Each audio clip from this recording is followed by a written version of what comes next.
যারা লাইভে আছেন ঠিক মতো দেখতে পাচ্ছেন কিনা একটু জানান তো প্লিজ।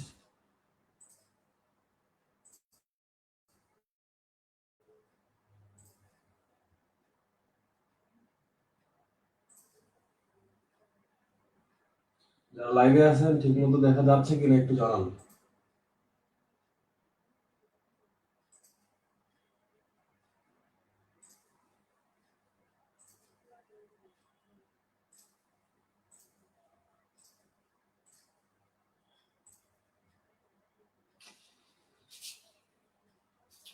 লাইভে কথা শোনা যাচ্ছে কিনা দেখা যাচ্ছে কিনা একটু জানান প্লিজ। জি স্যার, দেখাও যায়, শোনাও যাচ্ছে। লাইভে লাইভে লাইভে মিটে না। লাইভের ব্যাপারটা একটু ক্লারিফাই করেন। আমরা শুরু করছি ইনশাল্লাহ। লাইভে যারা যুক্ত আছেন আমাকে কি শুনতে পাচ্ছেন? একটু কমেন্ট করেন। লাইভে তো অনেকদিন যুক্ত হয়েছেন। হ্যাঁ ভাই, শোনা যাচ্ছে। আচ্ছা ঠিক আছে, থ্যাংক ইউ। জি স্যার, দেখাও যাচ্ছে আবার শোনাও যাচ্ছে। লাইভ কন্টিনিউ করতে পারেন।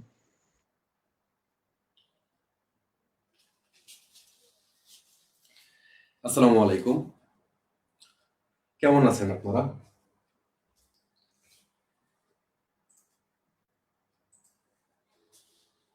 ওকে, আজকে আমরা খুবই চমৎকার একটা কোর্স নিয়ে আলোচনা করতে যাচ্ছি, সেটা হলো ইংলিশ রাইটিং স্কিল।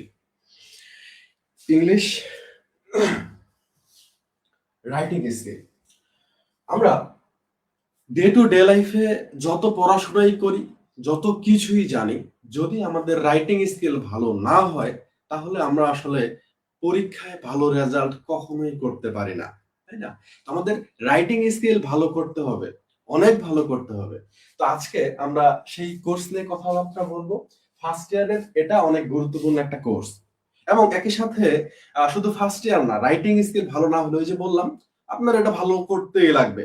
তো আপনার নিজের জন্য, আপনার দৈনন্দিন জীবনের জন্য, যে কোনো পরীক্ষার জন্য, সকল আলাদা কোর্স গুলো আছে সবগুলোর ক্ষেত্রে ভালো করতে হলে রাইটিং স্কিল ভালো করতে হবে, এর কোনো বিকল্প নাই। তো আজকে আমরা এই রাইটিং স্কিল কোর্সটা সম্পর্কে আলোচনা করব। এই কোর্সের মধ্যে কোন কোন বিষয়গুলো আছে, ওভারঅল সিলেবাস নিয়ে আলোচনা করব। দেন আপনারা যেহেতু নতুন যে ক্যাটাগরিতে প্রশ্ন হচ্ছে আপনাদের, তো প্রশ্নের প্যাটার্ন কিরকম হবে এই ব্যাপারটা নিয়ে আমরা আজকে আলোচনা করব। আজকের এই আলোচনা থেকে আপনার এই সম্পর্কে ইংলিশ রাইটিং স্কিল এই কোর্স সম্পর্কে একটা কমপ্লিট কনসেপ্ট হবে। অর্থাৎ আমরা আসলে কোন জায়গায় যাব বা আমাদের পথ চলাটা কিরকম হবে এই সম্পর্কে আপনি ধারণা পাবেন। ধরেন আপনি একটা আপনি একটা পরিকল্পনা করছেন, পরিকল্পনা করে একটা কাজ করা এটা কিন্তু একরকম, আবার পরিকল্পনা ছাড়া যদি কাজ করেন এটা আবার অন্যরকম। ধরেন আপনি একটা ট্যুরে যাবেন কক্সবাজার, তো কক্সবাজার ট্যুরে যাবেন, কক্সবাজারে আপনি থাকবেন কোথায়, কোন কোন জায়গায় ঘুরবেন, ঘুরবেন না, কিরকম খরচ হতে পারে, ওভারঅল যদি আপনার একটা কনসেপ্ট আগে থেকেই থাকে, আপনি আগে থেকে যদি একটা যে সম্পূর্ণ ব্যাপারগুলো সম্পর্কে ধারণা রাখেন, তাহলে কিন্তু আপনার ট্যুরটা অনেক ভালো হবে। ঠিক আছে? আর আপনি কিছুই জানেন না, আপনি যাচ্ছেন আসলে থাকবেন কোথায়, কি করবেন না করবেন, কোনো কিছু আপনি জানেন না, সেক্ষেত্রে কিন্তু আপনি বেশ ঝামেলাতেই পড়তে পারেন। অর্থাৎ আমরা আজকে আমাদের পুরো কোর্স প্ল্যানটা সম্পর্কে জানবো। আমাদের এই রাইটিং স্কিল এই কোর্সের মধ্যে কোন কোন বিষয়গুলো আছে, কিভাবে করব, কিভাবে পরীক্ষায় আসবে, সবকিছু আমরা জেনে যাব। এবং আজকে এই আলোচনাটা জাস্ট যদি শেষ করতে পারি, আপনার ধারণা হয়ে যাবে যে ওই ওই জায়গাগুলো ওইভাবে হয়, এই ব্যাপারগুলো ওই কোর্সের মধ্যে আছে, আমি এই ব্যাপারগুলো ইতিমধ্যে জানি, এইগুলো আমার জানার দরকার হবে। ঠিক আছে? কমপ্লিট একটা আইডিয়া হবে। তো চলেন শুরু করা যাক আজকের নতুন এই আলোচনায়। আমি বিদ্যাকুঞ্জ থেকে হাসনাত জাহিদ আছি আপনাদের সাথে। ওকে, রাইটিং স্কিল। আচ্ছা, যেহেতু আমাদের এক মাস সম্পূর্ণ ফ্রি ক্লাস হচ্ছে, first year, second year, third year, fourth year, আপনারা চাইলে যে ক্লাসটা আপনাদের বন্ধু বান্ধবীদের সাথে শেয়ার করে দিতেই পারেন। অনেকেই এখনো বুঝতে পারছে না কিভাবে পড়বে নাকি পড়বে না, কোন জায়গায় পড়বে বা বই কিভাবে পড়বে এই সম্পর্কে অনেকের ধারণা খুবই খুবই ক্ষীণ বা খুবই কম, অনেকের ধারণা নাই। তো তাদের ধারণা হইলো, সবাই একসাথে আমরা পড়াশোনা করলাম। তো আপনারা মেনশন করে দিতে পারেন কমেন্টের মধ্যে অথবা শেয়ার করে দিতে পারেন। তো আমাদের ওভারঅল ইংলিশ ডিপার্টমেন্টে আমরা কোন কোন সাবজেক্ট গুলো, কোন কোন কোর্স গুলো পড়বো, এই ব্যাপারটা শুরুতে একটু আলোচনা করে নেওয়া যাক। এইখানে আমরা অনেকগুলো কোর্সের একটা লিস্ট দেখতে পাচ্ছি জাতীয় বিশ্ববিদ্যালয় ন্যাশনাল ইউনিভার্সিটির সিলেবাস থেকে, ঠিক আছে? তো এখানে প্রথম যে কোর্সটা, এটা হলো ইংলিশ রিডিং স্কিল। আজকে আমরা এটা নিয়ে আলোচনা করছি না, ইংলিশ রিডিং স্কিল। আচ্ছা, ইংলিশ রিডিং স্কিল, দেন হচ্ছে ইংলিশ রাইটিং স্কিল। আজকে আমাদের আলোচনার বিষয় হচ্ছে এইটা, রিডিং স্কিল। রিডিং স্কিলের মধ্যে আমাদের রিডিংটাকে কিভাবে ডেভেলপ করা যায়, এই জন্য অনেকগুলো টেক্সট আপনাকে পড়ার লাগবে, এই জন্য অনেকগুলো হচ্ছে যে পোয়েট্রি বা কবিতা আপনার পড়ার লাগবে, ঠিক আছে? তো এখানে আপনার রিডিং স্কিলটা খুব ডেভেলপ হবে যদি আপনি পড়েন। আচ্ছা, দেন হচ্ছে রাইটিং স্কিল, যেটা নিয়ে আজকে আমরা আলোচনা করব। এটা টোটাল মার্ক হচ্ছে 100, এটারও মার্ক ছিল 100, ক্রেডিট 4, এটারও হচ্ছে ক্রেডিট 4। দেন হচ্ছে introduction to poetry. Introduction to পোয়েট্রির মধ্যে আমরা অনেকগুলো কবিতা পাবো, ঠিক আছে? অনেকগুলো কবিতা পাবো। কবিতা আসলে কবিতাগুলোর খুব গভীর ভাবে আমাদের অ্যানালাইসিস করতে হবে। এখানে এগুলোর সামারি কিরকম, থিম কিরকম, টন কিরকম, কেন কবিতাটা লেখা হলো, এই কবিতাটা তারা কি বোঝানোর চেষ্টা করা হলো, এখানে রাইম স্কিম থেকে শুরু করে, এখানে স্কিনেশন থেকে শুরু করে একটা কবিতার চুলচেরা বিশ্লেষণ করতে লাগবে আমাদের। অর্থাৎ এর আগেও আমরা কবিতা পড়েছি, সেই ক্লাস 1 2 3 4 5 6 আমরা কবিতা পড়েছি, অনেক কবিতা পড়েছি, বাট ওই পড়াটা ছিল একরকম, আর এখনকার পড়ার প্যাটার্নটা এটা হবে অন্যরকম, ঠিক আছে? অনেক গভীর আলোচনা হবে। আচ্ছা, তো পোয়েট্রির মধ্যে আমরা অনেকগুলো কবিতা পাবো। Introduction to pros. Introduction to pros এর মধ্যে আপনারা 9টা টেক্সট পাবেন, টোটাল 9টা টেক্সট পাবেন। এখানে শর্ট স্টোরি থেকে শুরু করে উপন্যাস পর্যন্ত এরকম অনেক পড়া নামা হবে। আচ্ছা, ওটা গল্প আকারের বিষয়গুলো আমরা এই কোর্সের মধ্যে পাবো। দেন আসেন নেক্সট কোর্স। এখানে হচ্ছে যে অর দেওয়া আছে, কিন্তু এটা লক্ষ্য করেন, বাংলা ভাষা ও সাহিত্য। আপনি চাইলে এই সাবজেক্টটা এটা নিতে পারেন, অথবা ইন্ট্রোডাকশন টু সোসিওলজি এটা নিতে পারেন, ইন্ট্রোডাকশন টু পলিটিক্যাল সায়েন্স এইটা নিতে পারেন, আপনার ইচ্ছা, ঠিক আছে? এই তিনটার মধ্যে যে কোনো আপনি একটা চুজ করতে পারবেন, তবে এইটা নেওয়া বেটার। কেন বেটার? কারণ এইটা পরবর্তীতেও আপনাকে খুব ভালো সাপোর্ট দিবে। কোন জায়গায়? কেরিয়ার ক্ষেত্রে সাপোর্ট দিবে, নিঃসন্দেহে সাপোর্ট দিবে, কারণ এটা আপনাকে পড়া লাগবে। আপনি যদি চাকরির পরীক্ষা দিতে যান, আপনার এটা পড়তে লাগবেই। তো আপনি যদি এখানেও এটা পড়ে ফেলেন, তাহলে অনেকটা এগিয়ে থাকবেন যদি পড়াশোনা করেন, তাহলে না করলে ব্যাপারটা অন্যরকম। আচ্ছা, দেন আসেন history of Bangladesh, language, culture and identity. এটা একটা কোর্স, এটা সকলেরই পড়া লাগবে। এটা হচ্ছে 100 মার্কের, ক্রেডিট হলো 4। আচ্ছা, then ICT, information and communication technology. এখানে নম্বর আছে 75, এন্ড এটা হচ্ছে যে প্র্যাকটিক্যাল, এখানে হলো 25, এটাও টোটাল হচ্ছে আমাদের 100। আচ্ছা, এখন পরীক্ষা হবে কত নম্বরের? যেহেতু আপনারা ফার্স্ট ইয়ার অনেকেই জানেন না, কোশ্চেন প্যাটার্ন আমরা বুঝি না। ইতিপূর্বে এসএসসি তে, এইচএসসি তে আমরা পরীক্ষা দিয়েছি 100 নম্বরের, তাই না? কথা বলবেন।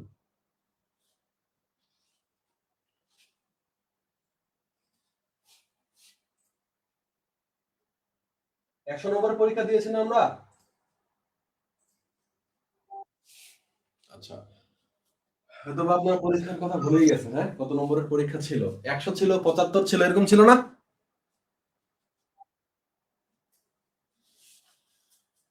আচ্ছা, ফার্স্ট ইয়ার তো শুরুতে এরকম হয়, অনেকেরই কথাই বের হয় না, লজ্জা লজ্জা লাগে, হেজিটেশন ফিল হয়। কথা বলতে হবে ভাই, আপনাদের এই জন্য মিটের ব্যবস্থা করা হয়েছে। এবং আপনারা যেহেতু ইংরেজি বিভাগের শিক্ষার্থী, আপনারা কথা বলবেন, অনেক স্মার্ট হবেন। আর অন্য 10টা গ্রুপের মতো, অন্য 10টা ডিপার্টমেন্ট বা ফ্যাকাল্টির মতো চুপ করে থাকবেন না, নিজেকে গুডায়ে রাখবেন না, অ্যাক্টিভ হবেন, রেসপন্সিভ হবেন, স্মার্ট হবেন, কেমন? আচ্ছা, তো আমরা এখানে নম্বর বা মার্ক হচ্ছে 100, বাট 100 নম্বরের লিখিত পরীক্ষা আপনার সরাসরি হবে না। এখানে হচ্ছে যে আপনার ইন কোর্সে একটা নম্বর থাকবে, যেটা কলেজ কর্তৃক প্রদান করা হবে, যেটা ইন কোর্স নম্বর, উপস্থিতির উপরে নম্বর থাকে, ঠিক আছে? স্যারের সাথে আপনার আন্ডারস্ট্যান্ডিং বা বোঝাপড়া বা পরিচিতি, এর উপরে কিছুটা ডিপেন্ড করে, কিছুটা। আচ্ছা, 80 নম্বরের পরীক্ষা হবে। 80 নম্বরের মধ্যে 20 নম্বর কলেজ থেকে দেওয়া হবে। আপনি ইনকোর্স পরীক্ষা ভালো দিলে ভালো নম্বর পাবেন। তো উপস্থিত থাকলে যদি কলেজে সেখানে 5 নম্বর আছে সেখানে নম্বর পাবেন। আর বাকি 80 নম্বরের পরীক্ষা কিন্তু হবে। আচ্ছা, তো এখন আমরা আসি, আমরা আজকে রাইটিং স্কিল নিয়ে মেইনলি কথাবার্তা বলবো, বাট তারপর আমাদের এই ফার্স্ট ইয়ারে আমরা কোন কোন সাবজেক্ট গুলো পড়বো আমরা একটু আলোচনা করে নিলাম। এবার আসেন রাইটিং স্কিল, এটার নাম হচ্ছে ইংলিশ রাইটিং স্কিল। এই কোর্সটার নাম ইংলিশ রাইটিং স্কিল। অর্থাৎ এই কোর্সটা ভালো মতো যদি আমরা পড়তে পারি, আমাদের ইংরেজি লেখার দক্ষতার লেভেলটা এখন যদি খুবই এই জায়গায় থাকে, আসলে এটা আপ হয়ে যাবে, অ্যাডভান্সড লেভেলে চলে যাবে। ঠিক আছে, আমরা ভালো করতে পারবো। তো এখানে কি কি শেখানো হবে, কি কি শেখানো হবে, সেই ব্যাপারটা খুবই জরুরি। এটা একটু আমরা আগে বুঝে নেই। এখানে আমরা আলোচনা করব এসে। এসে দ্যাট মিন্স রচনা, আমরা যেটাকে বলি, এই এসে আমরা এখানে পড়ব। আচ্ছা, কিরকম? আগে তো আমরা রচনা বা হচ্ছে যে রচনা পড়েছি বাংলায়, ইংরেজিতে কম্পোজিশন পড়েছি, ওই একই রকম। হ্যাঁ, কিছুটা একই রকম, বাট এখানে অনেক ভিন্নতা আছে। ইতিপূর্বে আপনি কি করেছেন? আপনি এসে সম্পর্কে বিস্তারিত জানেন নাই। এসে কিভাবে সাজাইতে হয়, কিভাবে ডেভেলপ করতে হয়, এসের কতগুলো অংশ আছে বা এর কতগুলো পার্ট আছে। হ্যাঁ, একটা এসে লিখতে গেলে কোন কোন তথ্যগুলো আপনার জানার দরকার আছে, এত গভীর আপনি এর আগে কিন্তু জানেন নাই। বাট এখন আপনাকে এই ব্যাপারগুলো নিয়ে বুঝতে হবে, এগুলো নিয়ে জানতে হবে। এবং এর আগে আপনি মুখস্থ করছেন, বেশিরভাগ ক্ষেত্রে আমরা মুখস্থ করে রচনা, কম্পোজিশন এগুলো মুখস্থ করতাম। এইখানে আর মুখস্থ করার সুযোগ থাকবে না। এইখানে আপনি একদম শিখবেন যে একটা এসে এভাবে এভাবে ডেভেলপ করতে হয়, এই ব্যাপারগুলো থাকার লাগে। একদম ধরে ধরে প্রত্যেকটা ব্যাপার শিখবেন, যেটা আপনাকে নিজে থেকে রচনা লিখতে সহযোগিতা বা সাহায্য করবে। ঠিক আছে, তো এখানে আমরা এসে পাবো। এসে অনেক রকম হতে পারে, এখানে ডেসক্রিপটিভ এসে, ন্যারেটিভ এসে, এক্সপোজিটরি এসে, আর্গুমেন্টিভ এসে। দেন আসেন প্যারাগ্রাফ, এখানে আমরা পাবো paragraph using a variety of technique. Paragraph সম্পর্কে আমাদের এখানে পড়াশোনা আছে, প্যারাগ্রাফ টপিক আছে। তো প্যারাগ্রাফ এবং প্যারাগ্রাফ কিভাবে ডেভেলপ করতে হয়, প্যারাগ্রাফের বৈশিষ্ট্য কি কি, কিভাবে সাজাবেন, এই সকল ব্যাপারগুলো আমরা এখানে পাবো। তাহলে দুইটা টপিক মোটা দাগে পাইলাম, এসে, প্যারাগ্রাফ। ঠিক আছে, প্যারাগ্রাফের মধ্যে আমরা কি পাবো? এখানে listing paragraph, cause and effect paragraph, comparison and contrast paragraph, definition paragraph, expository paragraph, persuasive paragraph, argumentative paragraph. ঠিক আছে, লিস্টিং প্যারাগ্রাফ, এই সকল প্যারাগ্রাফ গুলো আমরা এর মধ্যে পাবো এবং এগুলো নিয়ে আমরা আলোচনা করব। দেন আমরা এখানে কি পাবো? আচ্ছা, এখানে হচ্ছে যে আপনার কোর্স লার্নিং আউটকাম সম্পর্কে বলা আছে। ঠিক আছে, এবং অ্যাসেসমেন্ট টেকনিক কিরকম হবে, হোয়াইট বোর্ড বেসড লেকচার গুলো কলেজ থেকে যদি যেগুলো প্রোভাইড করা হবে হোয়াইট বোর্ডের সামনে হবে। এখানে থিমেটিক অ্যাসাইনমেন্ট করতে বলা হবে আপনাকে, দেন ক্লাস টেস্ট নেওয়া হবে, দেন হচ্ছে ফাইনাল এক্সামিনেশন হবে। এটা হচ্ছে ধাপে ধাপে কাজগুলো কিভাবে হবে এই সম্পর্কে তারা বলে দিয়েছে। আচ্ছা, তো আমরা দুইটা টপিক অলরেডি পেলাম। প্যারাগ্রাফ এখানে আমরা পড়বো, এসে আমরা এখানে পড়বো। দেন এখানে আমাদেরকে শেখানো হবে লেটার। তো লেটার আমরা আগে থেকে জানি। আবার বলছি, আগে যেভাবে শিখেছেন এখন ওইভাবে না, এখন একটু অ্যাডভান্সড। আপনি আগে হচ্ছে যে এসএসসি তে ছিলেন, ছোট ক্লাসে না, এখন অনেক বড় ক্লাসে। তো এখন ব্যাপারগুলো অন্যরকম। আগে আপনি মুখস্থ করতেন, আপনার আগে মুখস্থ হইতো, ছোট একটা বাচ্চা খুব সহজে মুখস্থ হয়। বাট এই বুড়া বয়সে এসে এখন যদি মুখস্থ করতে চান, মুখস্থ হবে? হবে না, মনে থাকবে না। আর এখন মুখস্থ করার বয়সও না। এখন আপনি নিজের ক্রিয়েটিভিটি দ্বারা নিজের মতো করে সাজাবেন, গুছাবেন, লিখবেন, বানাবেন। ঠিক আছে, এখন এই বয়স, এখন ওইভাবে আমরা শিখবো। এখানে চিঠি পাবো, চিঠির মধ্যে এখানে আমাদের শেখানো হবে কম্পোনেন্ট অফ আ লেটার। উপাদানগুলো কি কি, লেটার ফরম্যাট কিরকম কিরকম হতে পারে। আমরা অনেক সময় ঝামেলায় পড়ি না, পরীক্ষার রুমে গিয়ে বন্ধু তুই বলতো যে অ্যাড্রেসটা কোন পাশে লিখবো, এটা ডান পাশে নাকি বাম পাশে। হ্যাঁ, আমাদের কনফিউশন হয়ে যায় ভাই।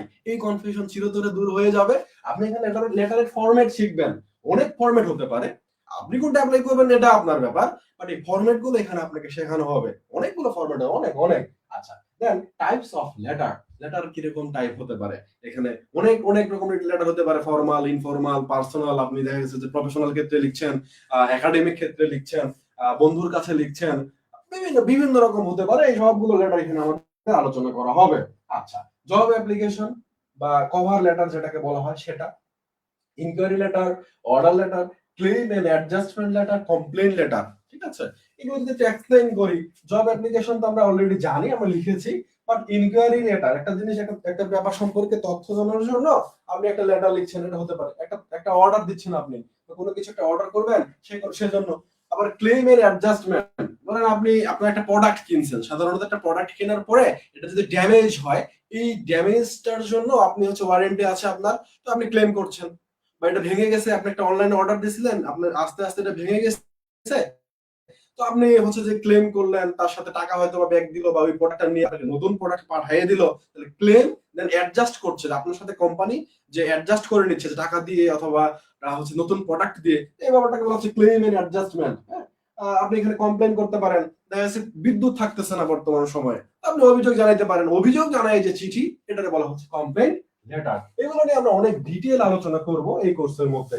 দেখেন ইমেল রাইটিং, ভাই এটার সাথে আমরা মোটামুটি পরিচিত, আমরা লিখেছি ইমেল, আমরা এখনো ডে টু ডে লাইফে লিখি, তো ইমেল রাইটিং আমরা এই জায়গায় পাবো, এবং অনেক গভীর ভাবে যে ইমেল থেকে আসলে কিভাবে আপনার ফোন বা ডিভাইস হ্যাক হয়ে যেতে পারে, এখানে স্প্যাম কিভাবে আপনার যে ক্ষতির শিকার হতে পারেন, বা এটা কিভাবে কাজে লাগে, কি কি টুল গুলো আছে, অনেক বিস্তারিত ভাবে এখানে আমরা ইমেল সম্পর্কে আলোচনা করব। অর্থাৎ ওভারঅল ব্যাপারটা যেটা হচ্ছে সেটা হলো যে শুধু একটা লেটার লিখলেন, শুধু একটা প্যারাগ্রাফ বা একটা এসে বা একটা যে ইমেল লিখলেন, ব্যাপারটা এরকম না। এখানে এইটা আসলে কিভাবে লিখতে হবে, এটার সাথে সামগ্রিক যতগুলো ব্যাপার আছে সবগুলো সম্পর্কে আপনি বিস্তারিত ভাবে আপনাকে জানার লাগবে। দেন এখানে আমরা পাবো report writing, then definition and purpose of a report সম্পর্কে, types of report, objective of a report, format of a report, basic and subsidiary parts of a report, elements of a long formal report and writing CV. আমরা CV লেখা এই জায়গায় শিখবো। অর্থাৎ আমরা সাধারণত একটা ফরম্যাটই সবসময় অ্যাপ্লাই করি, এক ফরম্যাটেই সিভি লিখি, এরকম না। আবার সিভি ব্যাপারটা কি, আমরা সিভির সাথে সাথে রিজিউম একটা কথা মিলায়ে ফেলি, বায়োডাটা এটা অনেকটা কাছাকাছি, সিভি, রিজিউম, বায়োডাটা এই ব্যাপারগুলো অটোমেটিক্যালি চলে আসবে, এবং এইগুলো একটার সাথে একটা পার্থক্য কি, মিল কি, হ্যাঁ, সবগুলো ব্যাপার নিয়ে অনেক বিস্তারিত ভাবে আপনি এই কোর্সের মধ্যে জানতে পারবেন। আচ্ছা, আমার কথা কি বুঝতেছেন ভাইয়া এবং আপুরা, আমার প্রিয় ভাই বোনেরা, কথা বোঝা যায়?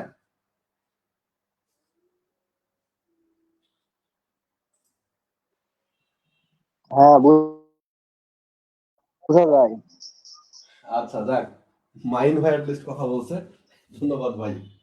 আচ্ছা, আস্তে আস্তে সবাই কথা বলবেন, আমি জানি ফার্স্ট ইয়ার এরকম হয়, একটু দেখো একদিন গেলে দেখবেন যে আপনারা ইউজ টু হয়ে যাচ্ছেন, কথা বলছেন, বেশ সুন্দর জমে যাচ্ছে। প্রথম প্রথম তো আপনারা একটু লজ্জা পাচ্ছেন হয়তো বা। আচ্ছা আসেন, দেখেন রাইটিং পোস্টার, আমরা দেয়ালে দেয়ালে পোস্টার দেখি, রাস্তাঘাটে চলে প্রচুর পোস্টার দেখি। এই পোস্টারের কাজ কি? আমরা উদ্ভাসের পোস্টার দেখি, আমরা যে এসিএস এর পোস্টার দেখি, উত্তরণের পোস্টার দেখি, সেই সাথে অনেক পলিটিক্যাল পোস্টার দেখি, ঠিক আছে, অনেক ইনফরমেটিভ পোস্টার দেখি। তো এই যে পোস্টারের কাজ কি, একটা পোস্টার কিভাবে ভালো মতো সাজানো যেতে পারে, এই সকল ব্যাপারগুলো এখানে আলোচনা করা হবে। অর্থাৎ পোস্টার রাইটিং সম্পর্কে আপনি এখানে আলোচনা পাবেন। দেন নোটিস আমরা যে পরীক্ষার নোটিশ পাই, ফর্ম ফিল আপের নোটিশ পাই, ছুটির নোটিশ দেওয়া হয় কলেজ থেকে। তাহলে এই যে নোটিশ তো শুধু যে কলেজ সম্পর্কিত না, নোটিশ তো আসলে অনেক ক্ষেত্রে হতে পারে। তো নোটিশ ব্যাপারটা আসলে কি, কেন লেখা হয়, কিভাবে লেখা হয়, ফরম্যাট কিরকম, এই সম্পর্কে যাবতীয় ব্যাপারগুলো আমরা এখানে আলোচনায় পাবো। নোটিশ, দেন এখানে পাবো মিনিটস, এখানে আমরা পাবো মেমো, এখানে আমরা পাবো প্রেস রিলিজ, আমরা পাবো রাইটিং বুক রিভিউ, প্রেজেন্টেশন আর মাল্টিমিডিয়া প্রেজেন্টেশন, ঠিক আছে। তাহলে মেমো বা মেমোরেন্ডাম, এখানে একই একটা প্রতিষ্ঠানের মধ্যে অনেকের কাছে একই রকম তথ্য পাঠানোর দরকার যদি হয়, সেক্ষেত্রে মেমো লেখা হয়। ফর ইমিডিয়েট রিলিজ, একটা প্রতিষ্ঠান তাদের একটা প্রোডাক্ট সম্পর্কে মানুষকে জানাতে চায়। ফর এক্সাম্পল, স্যামসাং কোম্পানি তাদের একটা নতুন প্রোডাক্ট আসতেছে, তাদের কাস্টমারের কাছে পৌঁছাতে চায়, কি করবে, তারা প্রেস রিলিজ করবে, সংবাদ কর্মীদের ডাকবে, ডেকে বলবে যে অমুক দিন ওই নতুন প্রোডাক্টটা লঞ্চ হবে, দাম কিরকম হতে পারে, তাদের সাথে কিভাবে যোগাযোগ করা হবে, ইত্যাদি তথ্যগুলো দিয়ে দিবে। এভাবে করে প্রেস রিলিজ হয়। আমরা যখন এই জায়গায় যাব আলোচনা করব। মেমো গেল, প্রেস রিলিজ, আচ্ছা হ্যাঁ, দেন রাইটিং বুক রিভিউ, বইয়ের সম্পর্কে একটা বই আপনি পড়ছেন, বইটার ভালো দিক খারাপ দিক আপনার মতো করে আপনি এটা নিয়ে আলোচনা করবেন, রিভিউ দিবেন, ঠিক আছে, যে এই জায়গাটা ভালো এই জায়গাটা খারাপ, এটা একটু ভালো হতে পারতো, ওই বই সম্পর্কে তথ্য দিতে হবে। আচ্ছা, আরেকটা ব্যাপার এখানে আপনাদের ইতিমধ্যে আমি শুরুতেই জানাই দিই, বুক রিভিউ সাধারণত আপনাদের যে নতুন একটা আইটেম, এইটা আপনাদের যে টেক্সট গুলো আছে না, এই টেক্সট গুলো থেকে পরীক্ষায় আসার পসিবিলিটি কিন্তু অনেক অনেক বেশি, আপনাদের টেক্সট গুলো থেকেই, ঠিক আছে। আমি এরপরে এগুলো আপনাদের বলে দেবো, সমস্যা নাই। দেন প্রেজেন্টেশন আর মাল্টিমিডিয়া প্রেজেন্টেশন, ভাই এটা এটা বোঝার সহজ উপায় হলো এটা, ঠিক আছে। সেকেন্ডের কথা যদি মেইনলি বলি, মাল্টিমিডিয়া প্রেজেন্টেশন, এই ব্যাপারটাকে আমি সাজিয়েছি, ঠিক আছে। এখানে হচ্ছে যে মিডিয়া ব্যবহার করছি আমি, আমার ক্লাসের মধ্যে আপনাদের ভিডিও দেখাই সরাসরি, আমাদের প্রযুক্তির বদৌলতে ভিডিও দেখাই, ছবিগুলো দেখাই। তো এই যে প্রেজেন্টেশনটা সাজানো, তথ্যগুলো একটার পর একটা স্লাইড গুলো সাজানো, এই সব মিলিয়ে এই ব্যাপারটাকে বলা হচ্ছে মেইনলি মাল্টিমিডিয়া প্রেজেন্টেশন। তো এখানে আপনাকে মাল্টিমিডিয়া প্রেজেন্টেশনও শেখানো হবে, স্লাইড কিভাবে বানাবেন এই সম্পর্কে ব্যাপারগুলো শেখানো হবে। অর্থাৎ এখন নতুন ক্যাটাগরিতে নতুন কারিকুলামে জাতীয় বিশ্ববিদ্যালয় চাচ্ছে যে প্রযুক্তির সাথে বর্তমান যে আমাদের মডার্ন এজ এর সাথে সম্পর্কিত যে ব্যাপারগুলো টেকনোলজি গুলো, এইগুলো যাতে করে শিক্ষার্থীরা ব্যবহার করতে পারে, যাতে করে মডার্ন হয়ে যায়।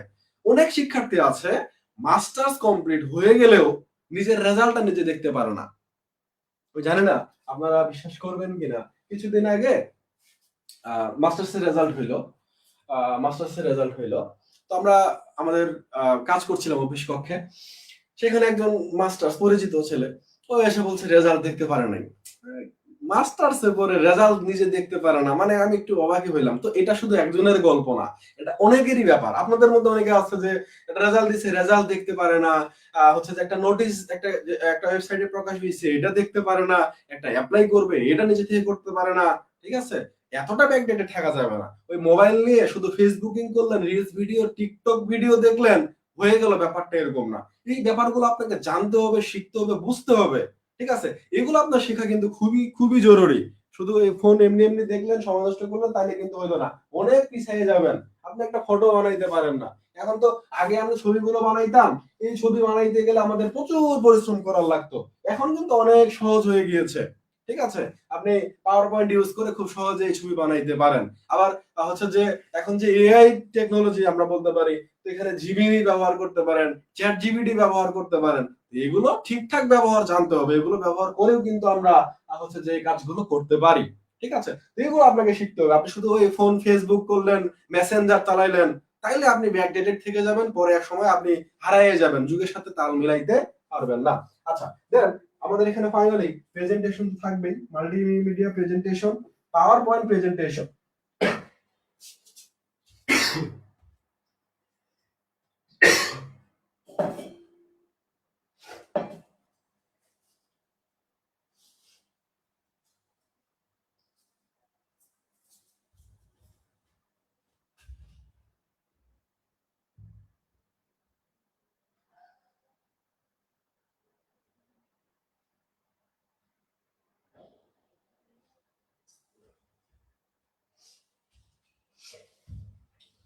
ওকে, তাহলে ভাইয়া এই রাইটিং নামাজের বই কি দেওয়া হবে?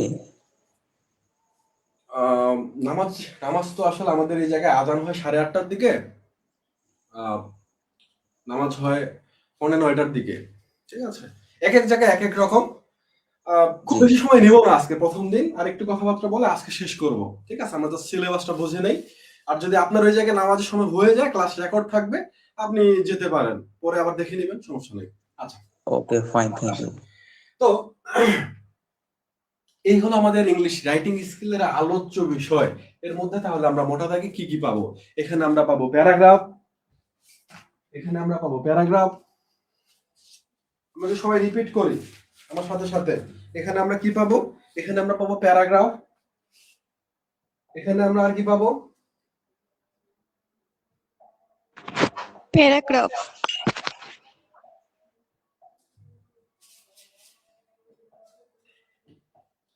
আমরা এখানে পাবো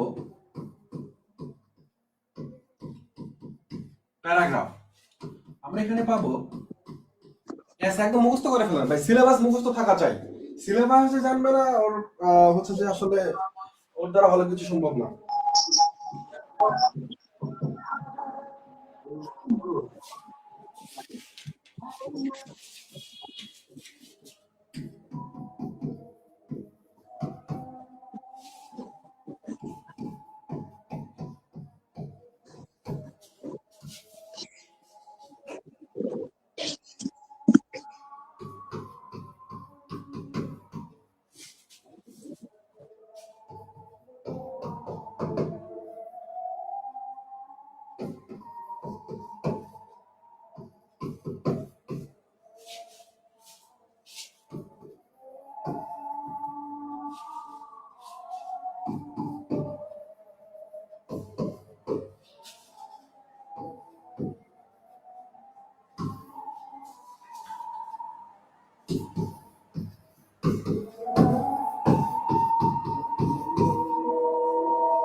ওকে, তাহলে মোটা দাগে আমরা এই কোর্সের মধ্যে এই ব্যাপারগুলো নিয়ে আলোচনা করব। তাহলে কি কি পেলাম আমরা? এখানে পেলাম প্যারাগ্রাফ, এখানে পেলাম পোস্টার, এখানে পেলাম essay, letter, email, report, poster writing, notice, minutes, memo, press release, book review and presentation. প্রেজেন্টেশনে আমরা মাল্টিমিডিয়া প্রেজেন্টেশনও পাবো। ঠিক আছে, তাহলে এই ব্যাপারগুলো নিয়ে আমরা রাইটিং স্কিল কোর্সের মধ্যে আলোচনা করব। আশা করি বোঝা গেল। এবার আসেন কোশ্চেন প্যাটার্নটা আমরা একটু বুঝে নেই। এইটা হচ্ছে যে আপনাদের এটা হচ্ছে এইবারের পরীক্ষায় এসেছে, অর্থাৎ কয়েকদিন আগে যে পরীক্ষা হলো 4-5 দিন আগে, এই পরীক্ষার কোশ্চেনটা আমি এখানে যুক্ত করেছি। যেমন ধরেন এখানে টোটাল প্রশ্ন থাকবে কয়টা? টোটাল প্রশ্ন থাকবে হলো, ডিসপ্লেটা ক্লিয়ার না। ডিসপ্লে ক্লিয়ার না? না ভাইয়া,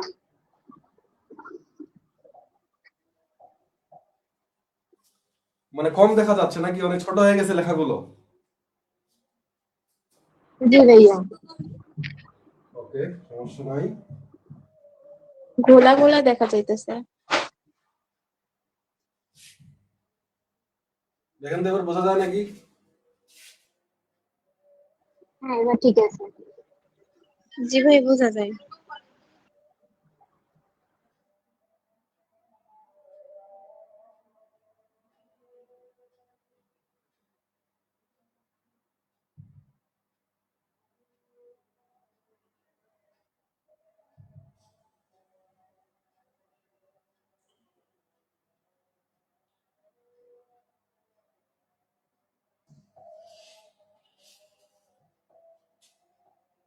আচ্ছা, এবার দেখেন, এবার বোঝা যাওয়ার কথা, মনে হয় কিছুটা বোঝা যাওয়ার কথা।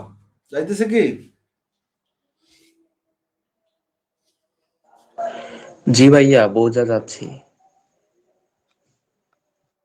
আচ্ছা, দেখেন কোশ্চেন প্যাটার্ন আসলে আপনাদের কি রকম হবে, right? Sorry, what purpose does the first paragraph of an essay serve? এটার জন্য নম্বর বরাদ্দ কত? এই জায়গাটা একটু বুঝেন, ঠিক আছে? যেহেতু নতুন ক্যাটাগরি একটু। আচ্ছা, আরেকটা ব্যাপার শুরুতেই বলে নেই, এখানে পরীক্ষা হবে হলো 80 নম্বরের। ঠিক আছে, পরীক্ষার নম্বর বরাদ্দ থাকবে হলো টোটাল 80 বা 80। সময় থাকবে 4 ঘন্টা। সময় থাকবে এখানে বরাদ্দ 4 ঘন্টা। ঠিক আছে, 4 ঘন্টায় 80 নম্বরের উত্তর আপনাকে করতে হবে। ইতিপূর্বে আপনারা 3 ঘন্টার পরীক্ষা দিয়েছেন, 3 ঘন্টায় 100 নম্বরের বা 70 বা 75 নম্বরের পরীক্ষা দিয়েছেন। বাট এইবার 4 ঘন্টায় আপনাকে পরীক্ষা দিতে হবে 80 নম্বরের। নম্বর কমে গিয়েছে, সময় বেড়ে গিয়েছে। এই জন্য আপনারা অনেকে মনে মনে খুব খুশি যে যাক, সময় বেড়ে গেছে, 4 ঘন্টায় 80 নম্বর কোনো ব্যাপার হইলো। পরীক্ষা দিতে গিয়ে দেখবেন আপনাদের আঙ্গুল ব্যথা হয়ে যাবে, লিখতেই থাকবেন, বাট সময় শেষ হয়ে যাবে, মনে হবে আরো যদি 2 ঘন্টা হতো। ঠিক আছে, আচ্ছা, তো এখানে 80 নম্বরের পরীক্ষা হবে 4 ঘন্টায়। কোশ্চেন প্যাটার্ন কি রকম? কোশ্চেন প্যাটার্ন হলো যে এখানে বিভিন্ন রকম প্যাটার্ন আসলে দেখা যাচ্ছে, ব্যাপারটা একটু বুঝে নেন। এর আগে আগে আপনাদের আগে যে কারিকুলাম ছিল সেখানে প্রশ্নগুলো হতো 3টা ভাগে। 3টা ভাগ কি? Part A, part B, part C. 3টা পার্টে বিভক্ত থাকতো। পার্ট এ তে থাকতো 10টা প্রশ্ন, প্রত্যেকটার জন্য নম্বর বরাদ্দ থাকতো 1।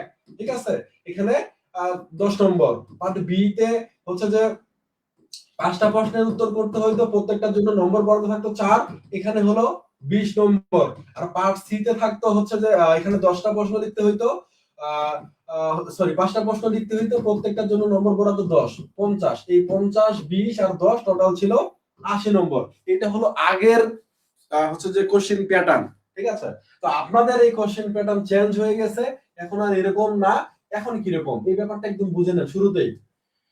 দেখেন প্রথম প্রশ্নটাতে 3টা প্রশ্ন দেওয়া হয়েছে, প্রথমটার জন্য নম্বর বরাদ্দ হলো 2, দ্বিতীয়টার জন্য হলো 4, তারপরেরটার জন্য হলো 4, অর্থাৎ 2 4 4 4 4 8 যে 10, 10 নম্বর। তাহলে একটা প্রশ্নের জন্য এখানে 10 নম্বর বরাদ্দ, ঠিক আছে?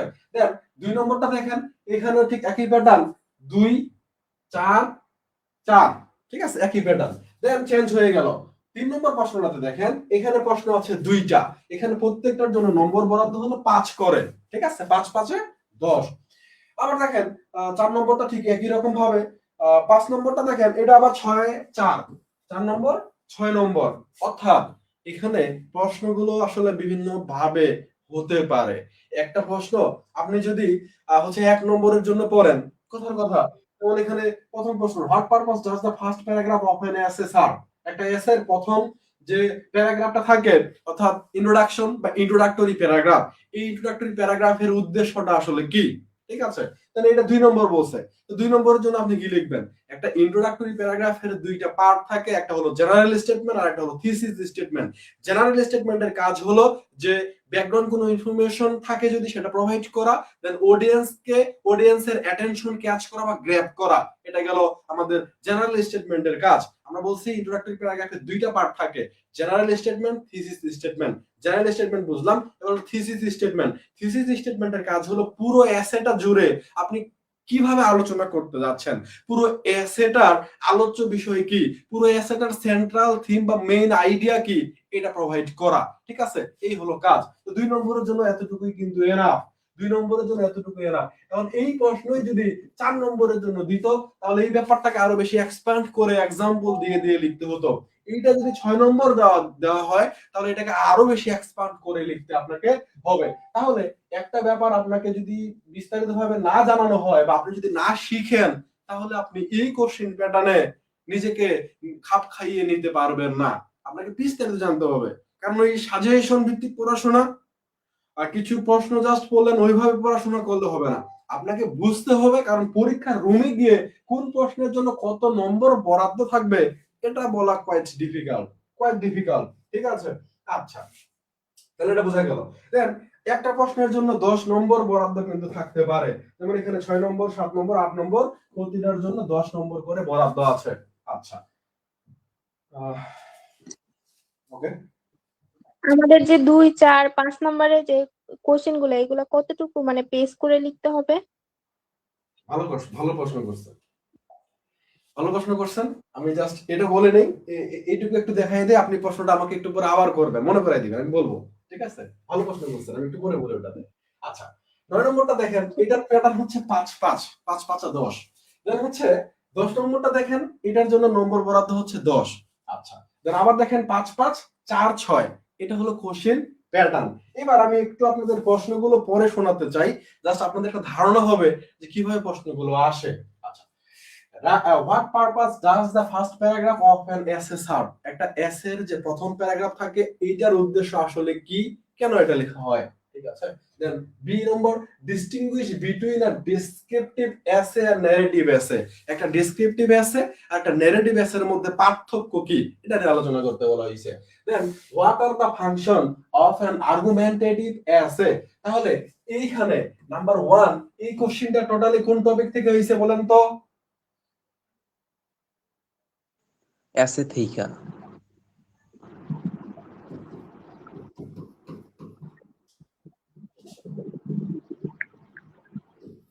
আচ্ছা, দেখেন একটা খুব গুরুত্বপূর্ণ বিষয় হলো যে আপনি যখন একটা কোর্স পড়বেন, কোন একটা টপিক পড়বেন, সেটা পড়ার পূর্বে কোশ্চেনটাকে অ্যানালাইসিস করে নেওয়া। কেন? কারণ আপনার মধ্যে একটা ধারণা বিল্ড আপ হবে। যেমন আপনারা হয়তো শুনেই থাকবেন যে চাকরির পরীক্ষার জন্য প্রশ্ন ব্যাংক আগে হচ্ছে সলভ করে নেওয়ার জন্য বলে, প্রশ্ন ব্যাংক পড়ো, প্রশ্ন ব্যাংক পড়ো। ওইটা পড়লে আপনি বুঝবেন কোন পরীক্ষার জন্য কোন টাইপের প্রশ্নগুলো গুরুত্বপূর্ণ, কিভাবে প্রশ্নগুলো আসে, সবকিছু নিয়ে ওভারঅল একটা ধারণা হবে। ঠিক একইভাবে আমি শুরুর দিনেই কিন্তু আপনাকে এই জন্য এই জায়গায় নিয়ে এসেছি, আপনি জাস্ট বুঝবেন যে কিভাবে কি হয়। মানে হচ্ছে যে মরীচিকার মধ্যে থাকার থেকে একটা জিনিস কমপ্লিট একটা জিনিস সম্পর্কে ধারণা থাকা ভালো। জাস্ট আজকের এই এতটুকু আলোচনার মধ্যে ধারণা আপনার ক্লিয়ার হয়ে যাবে, কমপ্লিট হয়ে যাবে। আমরা জাস্ট এলোমেলো অগোছালো পড়াশোনা একদমই বিশ্বাসী না, আমরা গোছানো ভাবে আর হচ্ছে যে পরিকল্পনা মাফিক সামনে এগোতে পছন্দ করি। ঠিক আছে, বুঝবেন আমাদের সাথে থাকলেই। আচ্ছা, দেন 2 নম্বর দেখেন, what is the press release? Okay, specify the differences between a memo and a notice. Memo আর নোটিসের মধ্যে পার্থক্য কি? একটা জিনিস দেখেন, অলরেডি আমরা এই টাইপের প্রশ্ন আরেকবার পেয়েছি। আমরা এই যে পার্থক্য দেখানোর ব্যাপার একটা কিন্তু অলরেডি পেয়েছি। ঠিক আছে, বুঝিয়ান কিন্তু আবার এখানে ডিফারেন্স দেখানোর কথা বা পার্থক্য দেখানোর কথা আবারও আসলো, আবারও একই category. Then design a poster highlighting the values of cultural diversity and mutual respect in society. অর্থাৎ একটা পোস্টার লিখতে বলা হয়েছে, একটা পোস্টার লেখার জন্য টপিক দিয়ে দিছে, এটার উপরে একটা পোস্টার লিখতে বলা হয়েছে। তাহলে এখানে আমরা কি কি পাইলাম? এখানে কয়টা আইটেম পাইলাম?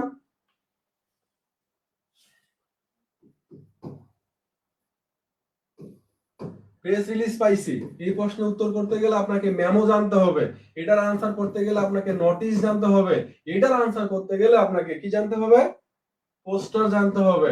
ঠিক আছে, তাহলে একই প্রশ্নের মধ্যে 4টা আইটেম কিন্তু একসাথে ব্লেন্ড করে ফেলা হয়েছে, কম্বাইন করে ফেলা হয়েছে। ওকে, আশা করি বোঝা গেল। দেন 3 নম্বরটা দেখেন, how can you develop a comparison paragraph? Comparison paragraph, compare থেকে কম্পারিজন, তুলনা করা, মিল দেখানো বা সাদৃশ্য দেখানো।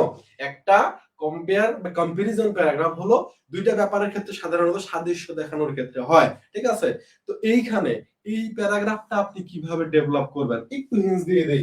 এখানে আমরা কম্পারিজন প্যারাগ্রাফ গুলো দুই ভাবে ডেভেলপ করতে পারি। একটা হলো, এখানে টপিক যেহেতু দুইটা থাকবে, টপিক 1, টপিক 2। তো এই টপিক 1 টপিক 2 আপনি দুইভাবে ডেভেলপ করতে পারেন।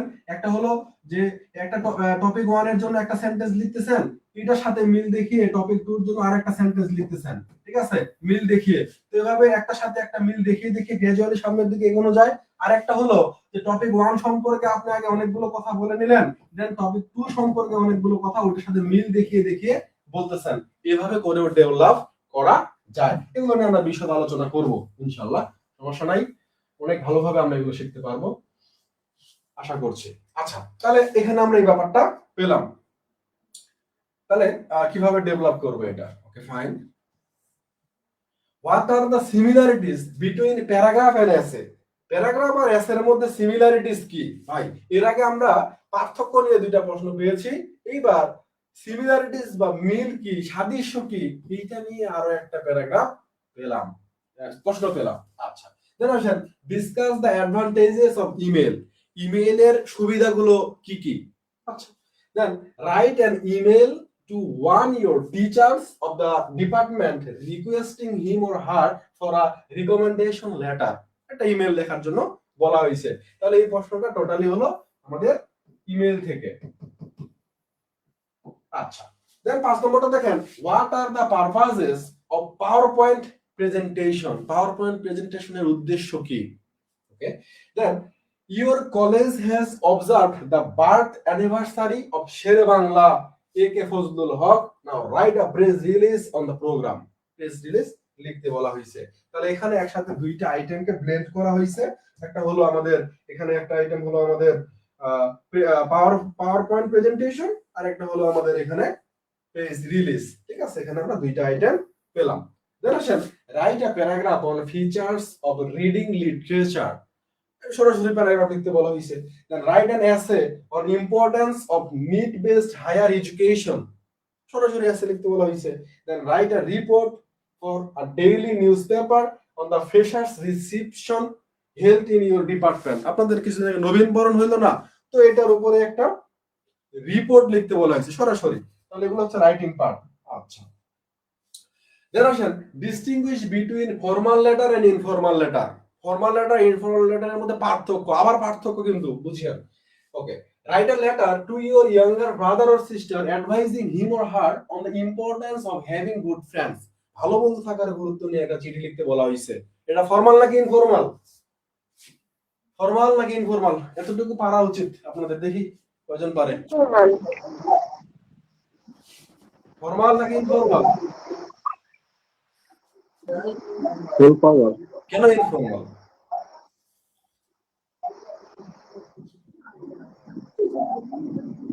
কেন ইনফর্মাল? আমরা অফিশিয়াল পারপাজে মিউট করে নেন, যখন কোনো কিছু লিখি তখন সেটা হয় ফর্মাল, আর যখন বন্ধু বান্ধব বা আত্মীয় স্বজন বা নিজেদের মধ্যে যখন লিখি তখন সেটা হলো ইনফর্মাল। তো এখানে তো ইয়াঙ্গার ব্রাদার, ছোট ভাইয়ের কাছে লেখা হচ্ছে, তো এই কারণে আমরা এটাকে ইনফর্মাল বলছি। ওকে, দেখেন, write an application to the head of the department of your college to arrange some extra classes on English writing skill course। এই কোর্সের উপর আমরা যেটা না আলোচনা করছি, এটার উপরে হচ্ছে যে আরো কিছু এক্সট্রা ক্লাস নেওয়ার জন্য ডিপার্টমেন্টের হেডের কাছে একটা অ্যাপ্লিকেশন লেখার জন্য বলা হয়েছে। অর্থাৎ এটা হলো one kind of letter, but এটা কোন লেটার? ফর্মাল নাকি ইনফর্মাল? এটা ফর্মাল। এটা ফর্মাল লেটার। আচ্ছা, ফর্মাল। এখন দেখেন এখানে Formal letter। একটা লেটার লিখতেছেন, চিঠি লিখতেছেন, এটার জন্য নম্বর বরাদ্দ 5, এটার জন্য কিন্তু নম্বর বরাদ্দ 10। জাস্ট এতটুকু মনে রাখেন, আমি একটু পরে জায়গায় আসবো। আচ্ছা, what are the objective of multimedia presentation? Multimedia প্রেজেন্টেশনের উদ্দেশ্য কি, সুবিধা কি, লাভ কি? Write down the characteristics of good PowerPoint presentation. ভালো একটা পাওয়ারপয়েন্ট প্রেজেন্টেশনের বৈশিষ্ট্য কি কি থাকা দরকার, এটা নিয়ে লিখতে বলা হয়েছে। দেন লাস্ট কোশ্চেন 12 নম্বর, write a short note on book review. Book review ব্যাপারটা কি, এটা নিয়ে একটা নোট লিখতে বলা হয়েছে। আদান দিচ্ছি, 1 মিনিট ব্রেক।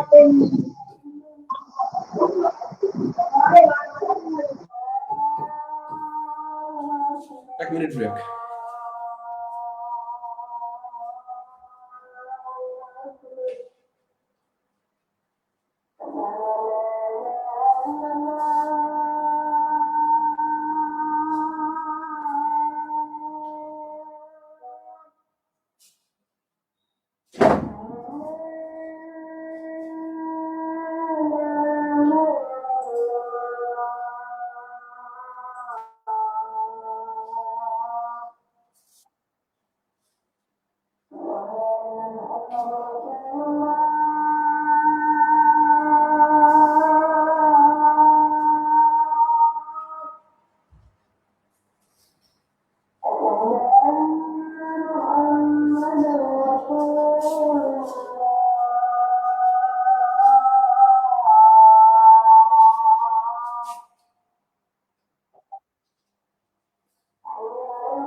ওকে, তো last question, right a short note on book review. Book review ব্যাপারটা কি, এটা নিয়ে একটা ছোট্ট নোট লিখতে বলা হয়েছে। দেন একদম শেষ প্রশ্ন, write cover letter or CV, সিভির জব অ্যাপ্লিকেশন যেটা, cover letter in order to apply for the post of lecturer in English in a renowned private college. একটা সুনাম, একটা হচ্ছে যে খুবই নামি দামি একটা কলেজে ইংলিশ লেকচারারের জন্য একটা জব অ্যাপ্লিকেশন বা কভার লেটার লেখার জন্য বলা হয়েছে। আচ্ছা, তাহলে এইভাবে পরীক্ষায় প্রশ্নগুলো আসবে। আশা করছি ব্যাপারটা আপনাদের বোঝা হয়ে গিয়েছে যে প্রশ্নগুলো আসলে কিভাবে হবে। আমাদের হচ্ছে যে 2-4-4, 2-4-4, 5-5, 4-6, 5-5, 10-10 এইভাবে আসতে পারে। এবং কিভাবে হবে, দেখা গেছে একটা প্রশ্নের মধ্যে একটা টপিক দিয়েই প্রশ্ন হতে পারে, আবার একটা প্রশ্নের মধ্যে দেখা গেছে যে অনেকগুলো একসাথে ব্লেন্ড করে 4টা আইটেম থেকেও প্রশ্ন হতে পারে। ঠিক আছে, এখানে রাইটিং পার্ট থেকে প্রশ্ন আসবে সরাসরি, কখনো এটার জন্য নম্বর পাওয়া থাকবে 10, কখনো থাকবে 5। এক আপু প্রশ্ন করেছিলেন সাহস করে, খুবই ভালো লেগেছে আমার প্রশ্নটা, এবং সাহস করে তিনি প্রশ্নটা করেছেন। প্রশ্ন আমার আসলে খুব ভালো লাগে। আপনারা যত প্রশ্ন করবেন আপনারাই শিখবেন। ঠিক আছে, আপনাদের মধ্যে থেকে যত বেশি প্রশ্ন আসবে, আপনাদের যত বন্ধু বান্ধব ক্লাসে যুক্ত হবে, তত বেশি প্রশ্ন আসবে, তত বেশি আপনারা কিন্তু জানতে পারবেন। কারণ সবার চিন্তা ভাবনা একরকম না, সবার মনে একই রকম প্রশ্ন ঘুরপাক খায় না। ঠিক আছে, তো যত বেশি জন শিক্ষার্থী তত বেশি প্রশ্ন আপনাদের মধ্যে থেকে আসবে, তত বেশি শিখবেন ইনশাল্লাহ। এবং আমি যতটুকু জানি আমার দিক থেকে জানানোর চেষ্টা করব, যদি না জানি জেনে আপনাদের জানানোর চেষ্টা করব ইনশাল্লাহ। আচ্ছা, এবার আসেন, আপু প্রশ্ন করছিল, প্রশ্নটা জানি কি ছিল আরেকবার বলবেন আপু, আছেন কিনা? জি ভাইয়া আছি। বলছিলাম যে 2 মার্ক, 4 মার্ক, 5 মার্ক এরকম তো আমাদের কোশ্চেন থাকে, তো এগুলোর জন্য আমরা কত পেজ করে লিখতে পারবো বা লিখবো এর জন্য এটা। আচ্ছা, খুবই খুবই ভালো একটা প্রশ্ন। 2 নম্বরের জন্য হচ্ছে যে কতটুকু লিখবো, 4 নম্বরের জন্য কতটুকু লিখবো, 5 নম্বরের জন্য কত পেজ লিখবো, অর্থাৎ আপনি পেজ নম্বর জি জানতে চাচ্ছেন, তাই না? জি। ওকে, খুবই ভালো প্রশ্ন। একটু লজিক্যালি বোঝার চেষ্টা করেন। লজিক্যাল সবাই, 2 নম্বরের জন্য আপনি যতটুকু লিখবেন, 4 নম্বরের জন্য কি ততটুকু লিখবেন? না। ওকে, 4 নম্বরের জন্য আপনি যতটুকু লিখবেন, 5 নম্বরের একটা প্রশ্নের উত্তর কি ঠিক ততটুকু লিখবেন? না। সবাই একটু বুঝেন, কিন্তু গুরুত্বপূর্ণ বিষয়, খুবই গুরুত্বপূর্ণ বিষয়, কমন একটা কোশ্চেন, উত্তর দিবেন, লজিক্যালি চিন্তা করবেন। আচ্ছা, 6 নম্বরের জন্য নিশ্চয়ই অতটুকু লিখবেন না, 4 নম্বরের জন্য যতটুকু লিখেছেন। তাহলে 10 নম্বরের জন্য যতটুকু লিখবেন, 5 নম্বরের জন্য কি ততটুকু লিখবেন? না। অবশ্যই না। আচ্ছা, আপনি কিন্তু বলতেছেন যে 2 নম্বরের জন্য আমি যতটুকু লিখবো, 5 নম্বরের জন্য তার থেকে বেশি লিখতে হবে, 10 নম্বরের জন্য আরো বেশি লিখতে হবে। এখন কথা হলো যে ভাইয়া কয় পাতা লিখবো, কয় পাতা লিখবো? ভেরি গুড, খুবই ভালো প্রশ্ন, খুবই ভালো প্রশ্ন। এখন অনেকেই আছে, অনেক জায়গায় আছে আপনাকে পেজ নম্বর বলে দিবে যে 2 নম্বরের জন্য আপনি 2 পাতা লিখবেন, 4 নম্বরের জন্য আপনি 5 পাতা লিখবেন, 6 কথার কথা 6 নম্বরের জন্য আপনি হচ্ছে যে 8 পাতা লিখবেন। ঠিক আছে, আপনাকে পেজ নম্বর বলে দিবে। ভাই, আমার কথা হচ্ছে, how can you say page number? দেখেন, আপনার হাতের লেখা এক একজনের এক এক রকম, এক একজনের হাতের লেখা এক এক রকম। এই পেজটা শুধু যদি কেউ লিখতে চায়, এই পেজটা লিখতে দেখা গেছে এক একজনের এক এক রকম জায়গা লাগছে। কেউ দেখা গেছে যে একটা পেজের মধ্যে পুরো ব্যাপারটা লিখতে পারছে, আবার দেখবেন কেউ এতটুকু ইনফরমেশন লিখতে গিয়ে তার 2 পাতারও বেশি জায়গা লিখে গেছে। আবার কারো দেখা যাবে যে এই এক পেজের আরো অর্ধেক জায়গা বা হাফ পেজ লেগেছে। এরকম হবে কিনা? জি। তাহলে তাহলে আমি আপনাকে কিভাবে পেজ নম্বর বলে দিতে পারি যে 2 নম্বরের জন্য আপনি এত পাতা লিখবেন? হাউ ফানি না? এভাবে করে অনেকেই বলে দেয়। কিভাবে সম্ভব এটা? এখন তাহলে প্রশ্ন হলো, পেজ নাম্বার এটা আমি কখনোই আপনাকে বলতে পারি না, আমি বলবো না, অন্যরা বলতেই পারে। আমি এটা আমার পক্ষে বলা সম্ভব না, কারণ কারো হাতের লেখা অনেক বড় বড়, কারো হাতের লেখা অনেক ছোট ছোট, কেউ অনেক ফাঁকা ফাঁকা করে লিখে, কেউ অনেক কাছাকাছি করে লিখে। তো এইটা পার্সন টু পার্সন ভ্যারি করবে। তাহলে আমি বুঝবো কিভাবে ভাইয়া 2 নম্বরের জন্য আমি লিখবো আসলে কতটুকু, কতটুকু লিখলে ইনাফ? তাই না? প্রশ্ন তো এটাই থাকতেছে নাকি? জি। কিছু একটা তো হিন্টস আছে বা কিছু একটা তো পদ্ধতি আছে ভাই, অবশ্যই আছে, কেন নয়? এই 2 নম্বরের একটা উত্তর ধরেন আমি আপনাকে প্রোভাইড করলাম। আমরা তো পিডিএফ প্রোভাইড করি, সাপ্লিমেন্ট দেই, পিডিএফ দেই, ক্লাস নোট দেই। তো 2 নম্বরের জন্য আমি যতটুকু উত্তর দিয়েছি এই নোটের মধ্যে, এইটা এইটা খাতার মধ্যে লিখতে আপনার যতটুকু জায়গা লাগবে, যত পাতা লাগবে, আপনার জন্য নম্বর, পেজ নম্বর ততটুকু। অর্থাৎ এইটা যদি আমরা 2 নম্বরের জন্য কনসিডার করি, এটা 2 নম্বর না, একটু বেশি কথার কথা ধরেন 2 নম্বরই কনসিডার করলাম, তাহলে এইটা যার হাতের লেখা ছোট হোক বড় হোক যেমনই হোক, আপনার যদি এটা লিখতে ভাই 2 পেজ লাগে, তাইলে 2 নম্বরের জন্য আপনি 2 পেজ এতটুকু হচ্ছে যে আপনার লাগবে, 2 পেজ লিখতে হবে। আবার কারো যদি এইটা পুরোটা লিখতে 1 পেজ লাগে, তাহলে 2 নম্বরের জন্য তাকে 1 পেজই লিখতে হবে। আবার এটা বেশি হতে পারে। আমি বুঝাতে পারছি? জি। জি ভাইয়া বুঝছি। অর্থাৎ আরেকটা কথা ভাইয়া, page number doesn't matter, information presentation এটা হলো গুরুত্বপূর্ণ ফ্যাক্ট। কারণ আপনাকে পেজ গুনে গুনে তো টিচার নম্বর দিবে না, আপনি কতটুকু লিখেছেন, ম্যাটেরিয়াল কিভাবে দিয়েছেন, কিভাবে প্রেজেন্টেশন দিয়েছেন, কিভাবে সাজিয়েছেন, এইটা গুরুত্বপূর্ণ। টিচাররা খাতা দেখেই নম্বর দেয়। আপনাদের একটা কমন ধারণা কি যে খাতা দেখতে বসলে নাকি স্যার বইয়ের সাথে ঝগড়া করে খাতা দেখে? ভাই এত ঝগড়া হয় তাদের, এত ঝগড়া হয়, হ্যাঁ? আচ্ছা, তো দেখে নম্বর দিবেন তারা। আর এভাবে আমরা লিখবো আসলে পেজ নম্বর তাহলে কতটুকু লাগবে এই প্রশ্ন আর আমাকে কইরেন না। লজিক্যালি আপনারা কিন্তু বুঝে গেছেন যে আপনার পেজ নম্বর কতটুকু হবে। ঠিক আছে, এরপরে কিছু প্রশ্ন আসবে এরকম আপনাদের, আমি জানি যে ভাইয়া একটা নোটিশ কত পাতা লিখবো, লেটার কত পাতা লিখবো, আমি উত্তর দিব আপনাদের এবং লজিক্যালি আপনারাই উত্তর দিবেন। ঠিক আছে, কোনো মন গড়া কথাবার্তা আমি বলবো না, সবসময় যা কিছু বলবো reference with reference, appropriate reference. এবং অনেক বই আছে আমার কালেকশনে, যেহেতু এই ক্লাস নেই সেই 2022 সাল থেকে কন্টিনিউয়াসলি প্রায় প্রত্যেক দিনই ক্লাস হয়, মাঝে মধ্যে একদিন দুদিন গ্যাপ থাকে, এইগুলো পড়াচ্ছি, পড়ছি, শিখছি, শেখাচ্ছি। আশা করছি ভালো একটা ফিডব্যাক পাবেন ইনশাআল্লাহ।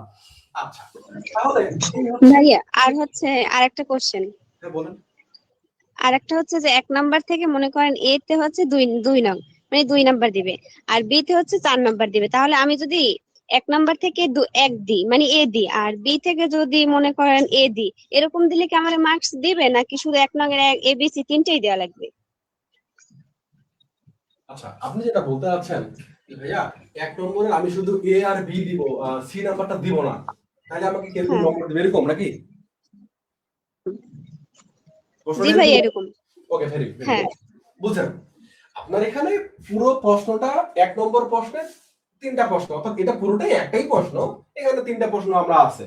এই 3টা প্রশ্নের উত্তর যদি আপনি দেন, প্রথমটা উত্তর করলে আপনি 2 পাবেন, দ্বিতীয়টা উত্তর করলে এটার জন্য 4 বরাদ্দ, তৃতীয়টার জন্য এখানে 4 বরাদ্দ। আপনি যদি শুধু প্রথমটা উত্তর দেন তাহলে এখানে 2 নম্বরের মধ্যে আপনি যতটুকু লিখেছেন, যেভাবে লিখেছেন ঠিকঠাক লিখেন, সব ঠিক থাকলে আপনি 2 এ 2 পাইলেন। দ্বিতীয়টার জন্য এখানে 4 বরাদ্দ, আপনি সব ঠিক লিখছেন, এখানে 4 পাইলেন, তাহলে 4 আর 2 আপনি এখানে 6 পাবেন। আপনি সি নম্বর আনসার করেন নাই, তাহলে এখানে 4 নম্বর আপনার বাদ চলে গেল, আপনি এই 4 নম্বর আর পাইলেন না। অর্থাৎ আপনি 1 নম্বর থেকে 6 নম্বরের আনসার করছেন, 6 এর মধ্যে থেকে আপনি যত পাবেন তত, 4 একদমই বাদ, ওটা আপনি পাচ্ছেন না।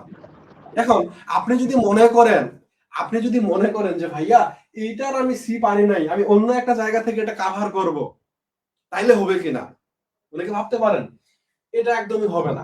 জি ভাইয়া এরকম আছে। একদমই হবে না, একদমই হবে না, কারণ এখানে একদমই বলে দেওয়া আছে এনবি নোট বেনো the figure in the right margin indicate full marks, answer any 8 question। অর্থাৎ কোশ্চেন নম্বর কিন্তু এইগুলো যে কোনো 8টা প্রশ্নের উত্তর আপনাকে দিতে হবে, যে কোনো 8টা। টোটাল প্রশ্ন আছে কয়টা? 12টা, অর্থাৎ বেশি এক্সট্রা আছে 4টা। এই এক্সট্রা 4টা আপনি হচ্ছে বেশি পাচ্ছেন, এইগুলো থেকে অর্থাৎ 12টা থেকে 4টা বাদ দিয়ে যে কোনো 8টা আপনি উত্তর করবেন। এখন এখানে প্রথম প্রশ্নটা আপনি এবি পারেন, সি পারেন না, ঠিক আছে, এটা বাদ। 4 নম্বর এমনি আপনি পাচ্ছেন না, এটা বাদ দিয়ে দেন, প্রথমত এটা বাদ দিয়ে দেন। আপনি 2 নম্বর দেখেন, এটাও পারেন, এটাও পারেন, তিনটাই পারেন, তাহলে এটা আপনার কমন, 2 নম্বরটা পুরোটা কমন, এটা দিয়ে দেন। 3 নম্বর এখানে হচ্ছে যে আপনার দুইটা কমন নাই, একটা পারতেছেন একটা পারতেছেন না, বাট একটার জন্য 5 আর একটার জন্য 5 পারতেছেন 5 পারতেছেন না, আপনি এমনিই 5 বাদ, এটা বাদ, এটা দিবেন না। দেন 4 নম্বরটা দেখেন, এটা হলো যে দুইটা 5 5, তো আপনি এটা পারেন, দুইটাই পারেন, দিয়ে দিলেন। এটা 4 6 আপনি পারতেছেন, দিয়ে দেন।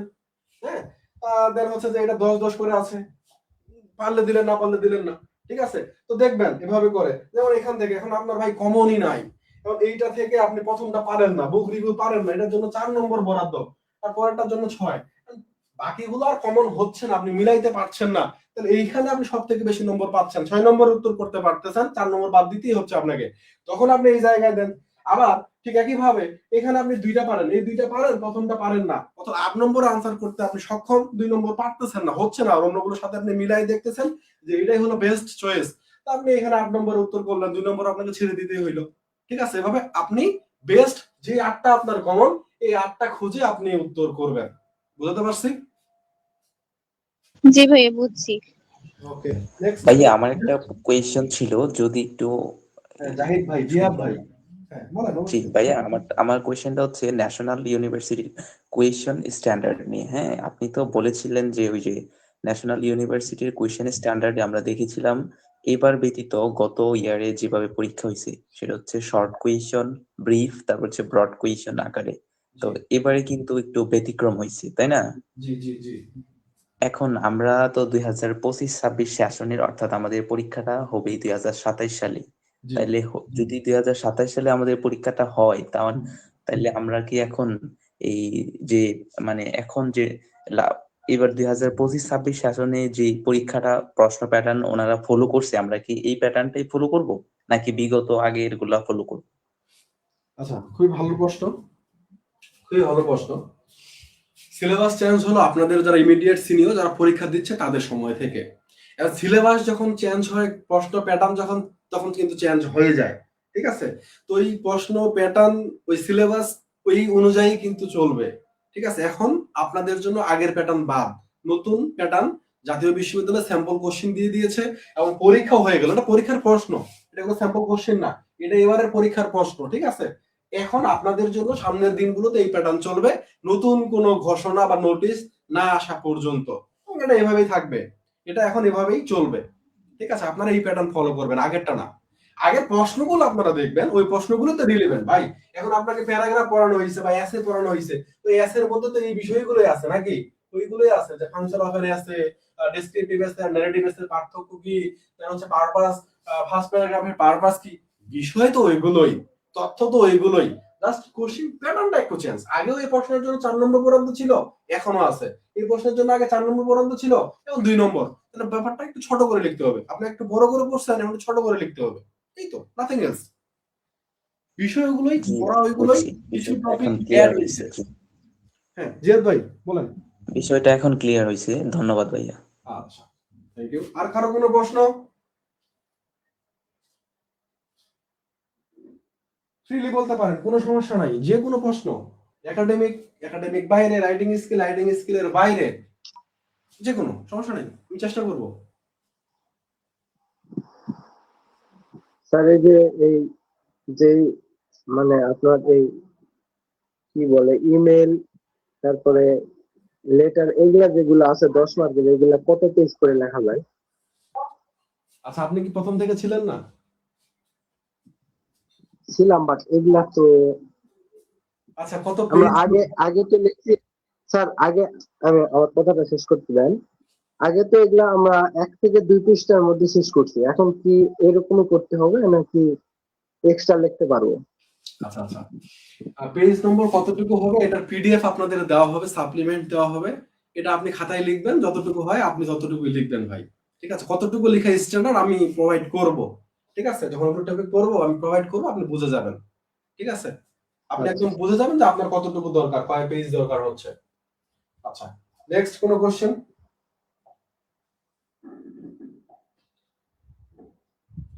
থাকলে দ্রুত বলেন। না, তারপর ভাইয়া আগে যেমন ছিল যে আমরা অ্যাপ্লিকেশন সবসময় 1 পেজে লিখতাম, এখন কি এরকম আছে যে আমাদের নোটিস 1 পেজে লিখতে হবে বা এসে 1 পেজে লিখতে হবে এরকম? নিয়ম কি চেঞ্জ হয়ে যায়? অনার্সের জন্য একরকম, এসএসসির জন্য একরকম, এইচএসসির জন্য একরকম?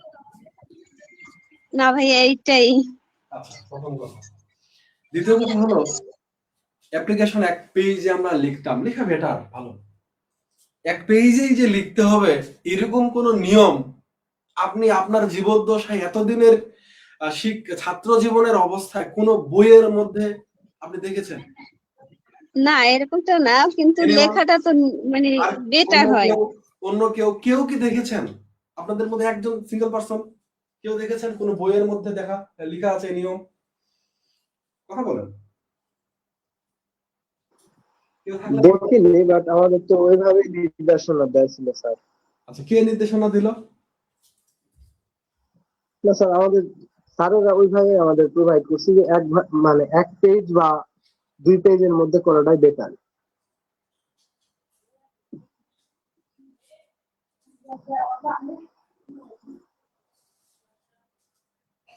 আচ্ছা, যদি নিয়ম এটা হতো তাহলে এতদিনের পড়াশোনা থেকে কোনো বইয়ের মধ্যে কি আপনি এই লেখাটা দেখতেন না, এই নিয়মটা দেখতেন না?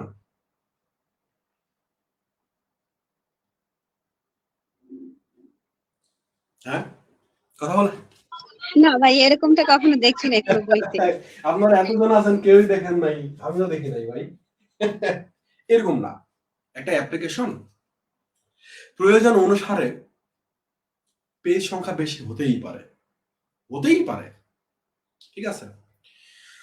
তো কত পেজ লিখবেন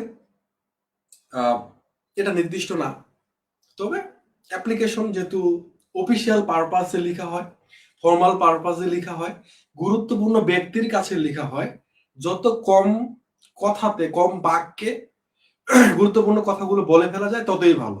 কারণ যার কাছে আপনি লিখতেছেন অফিসিয়াল ব্যক্তি, তো উনি অনেক ব্যস্ত ব্যক্তি, কলেজের প্রিন্সিপালের কাছে লিখছেন, তো এখানে যদি আপনি বিশাল বড় 4-5-6 পাতার একটা অ্যাপ্লিকেশন লিখেন, অত বেশি ওনার পড়ার সময় আছে? এই জন্য একটু শর্ট করেই লিখতে বলা হয়, বাট এক পেজের বেশি লিখতে পারবেন না, ব্যাপারটা এরকম না। কারণ আপনার হাতের লেখা ভাই অনেক বড় বড়, এক পেজে হয় নাই আপনার, তাহলে এখন এক পেজে লেখার জন্য কি আপনি তথ্যগুলো বাদ দিয়ে 3-4টা বাক্যে শেষ করে দিবেন? Be practical, be logical. একদমই না, আপনার তো লিখতে লাগবে ভাই, তথ্য যদি না দেন তাহলে তো হইলো না, ঠিক আছে? যার হাতের লেখা খুবই ছোট ছোট, ও এখন এক পেজ করার জন্য তাহলে ও কি করবে? এখন কি ফাঁকা ফাঁকা করে ছোট ছোট লিখবে? করে লিখতাম। হ্যাঁ, আবার আমরা যাদের হাতের লেখা বড় খুবই ছোট ছোট করে লেখার চেষ্টা করতাম, হইলো না তো, ঠিক আছে? তো এটা ফ্যাক্টর না, এটা নিয়ে আপনাদের বিস্তারিত আলোচনা দেখবেন আপনারা, আমরা যখন অ্যাপ্লিকেশন পড়বো ওই জায়গায় গেলে আরো ক্লিয়ার হবেন, দেখবেন। এবং আমাদের যে এক্সাম্পল গুলো সেট করা আছে বইয়ের মধ্যে, পিডিএফ এর মধ্যে, সেগুলো আপনারা নিজেরা প্র্যাকটিস করলে আরো ভালো ধারণা হবে আপনাদের, ইনশাল্লাহ, ঠিক আছে? ওই মন গড়া কথা, হুজুগে বাঙালি হবেন না। কে কি বলছে নিজে যাচাই বাছাই না করে সেদিকে আপনি দৌড়ালেন, ব্যাপারটা এরকম না। আপনি যথেষ্ট বড় হইছেন, হ্যাঁ, অনার্সে ভর্তি হইছেন আপনি, এখনো যদি ওই হুজুগে বাঙালি হন, কে একজন বলছে আপনি যাচাই বাছাই করলেন না, আপনি ওই জায়গায় দৌড় দিলেন বা ওই কথা মেনে নিলেন, এরকম করবেন না, কখনো না। একটু যাচাই বাছাই করে নেন, আপনি যথেষ্ট যথেষ্ট ম্যাচিউর হয়েছেন, একটু চিন্তা করেন, নিজে থেকে চিন্তা করেন, ভাবেন ঠিক নাকি ভুল, এটা করা ভালো হবে নাকি খারাপ হবে, দেন যদি মনে হয় এটা ঠিক পারফেক্ট, ওকে ফাইন। যদি মনে হয় যে না, তাহলে না। একটা আপনার বন্ধু বলছে যে বইটা নেও, হ্যাঁ, ওর ভালো লাগছে, আপনার তো ভালো নাও লাগতে পারে। ওই বইয়ের প্রশ্ন উপস্থাপনের প্যাটার্ন ওর কাছে ভালো লাগতে পারে, আপনার কাছে তো নাও লাগতে পারে। আপনার এক বন্ধু অঙ্কে অনেক ভালো, তো দেখা গেছে যে শর্টকাটে অঙ্ক গুলো দেওয়া হয়েছে, ও ভালো বোঝে, বাট আপনি অঙ্কে একদমই কাঁচা, তাহলে আপনার তো ওই বই আপনার জন্য পারফেক্ট না। আমার কথা বুঝছেন কিন্তু? তাহলে আপনার জন্য কোনটা ভালো এটা আপনাকে যাচাই বাছাই করে নিতে হবে। কারো কথা শুনে শুধু শুধু আপনি ওটা চিন্তা করলে এরকম না। এমন কেউ একজন বলছে যে এটা এইভাবে করে করলে ভালো, তাহলে আপনি ওটা নিয়ম বলছে আপনাকে, বাট ওইটা আসলেই অ্যাপ্রোপ্রিয়েট নিয়ম নাকি না, নাকি ভুল তথ্য, এটা বুঝতে হবে। কারণ ফেসবুকে অনেক তথ্য আসে, অনেক নিউজ আমরা দেখি, যেমন হচ্ছে যে ভুলভাল নিউজ থাকে অনেক, তাই না? ফ্যাক নিউজ থাকে। তা আপনি ওইটা দেখে যদি মনে করেন যে এটাই ঠিক, ওইটা তো তাহলে হইলো না। আপনাকে অ্যাটলিস্ট কোনটা ঠিক কোনটা ভুল এই জায়গাটা বোঝার সামর্থ্য থাকতে হবে। আর এটা তখনই বুঝবেন যখন আপনার মধ্যে তথ্য থাকবে, আপনি ব্যাপারগুলো সম্পর্কে ধারণা রাখবেন, ঠিক আছে? তো হুজুগে বাঙালি হবেন না, বড় হচ্ছেন, যাচাই বাছাই করে 5 জায়গায় আপনারা তারপরে একটা পারফেক্ট ব্যাপার খুঁজে নেবেন বা ঠিক জিনিসটা বুঝে নেবেন, ঠিক আছে? এটা করবেন আপনারা, ওকে? তো আজকে মোটামুটি আমাদের আলোচ্য বিষয় ছিল ইংলিশ রাইটিং স্কিল এন্ড আমাদের সিলেবাস, ইংলিশ ডিপার্টমেন্টের ওভারঅল সিলেবাসটা কিরকম, এই সিলেবাসের ক্রেডিট কি, কোন কোন সাবজেক্ট পড়বো, হচ্ছে যে ব্যাপারগুলো নিয়ে আমরা আলোচনা করলাম। দেন রাইটিং স্কিল কোর্সটা নিয়ে আমরা আলোচনা করলাম, এই রাইটিং স্কিল কোর্সের সিলেবাস নিয়ে আলোচনা করলাম যে এখানে আমরা কোন কোন বিষয়গুলো শিখবো, ঠিক আছে? এখানে কোন কোন ব্যাপারগুলো আমরা শিখবো এটা নিয়ে আমরা আলোচনা করলাম, কি কি পাবো আমরা দেখলাম। দেন আমরা আলোচনা করলাম কোশ্চেন প্যাটার্ন নিয়ে, যে একটা কোশ্চেন আমরা পুরোপুরি অ্যানালাইসিস করেছি, রিসার্চ করার চেষ্টা করেছি যে কোশ্চেন গুলো কিভাবে আসতে পারে, কোন প্রশ্নটা কিভাবে হইতেছে, কোন কোন টপিক থেকে কিভাবে হয়, হ্যাঁ, সবগুলো ব্যাপার নিয়ে ওভারঅল একটা ধারণা দেওয়ার চেষ্টা করলাম।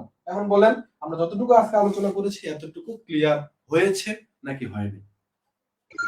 জি ভাই, ক্লিয়ার হয়েছে। হ্যাঁ, ক্লিয়ার হয়েছে। সবাই সত্যি কথা বুঝতে আলহামদুলিল্লাহ ভাই, পারছেন? সুন্দরভাবে ক্লিয়ার হয়েছে।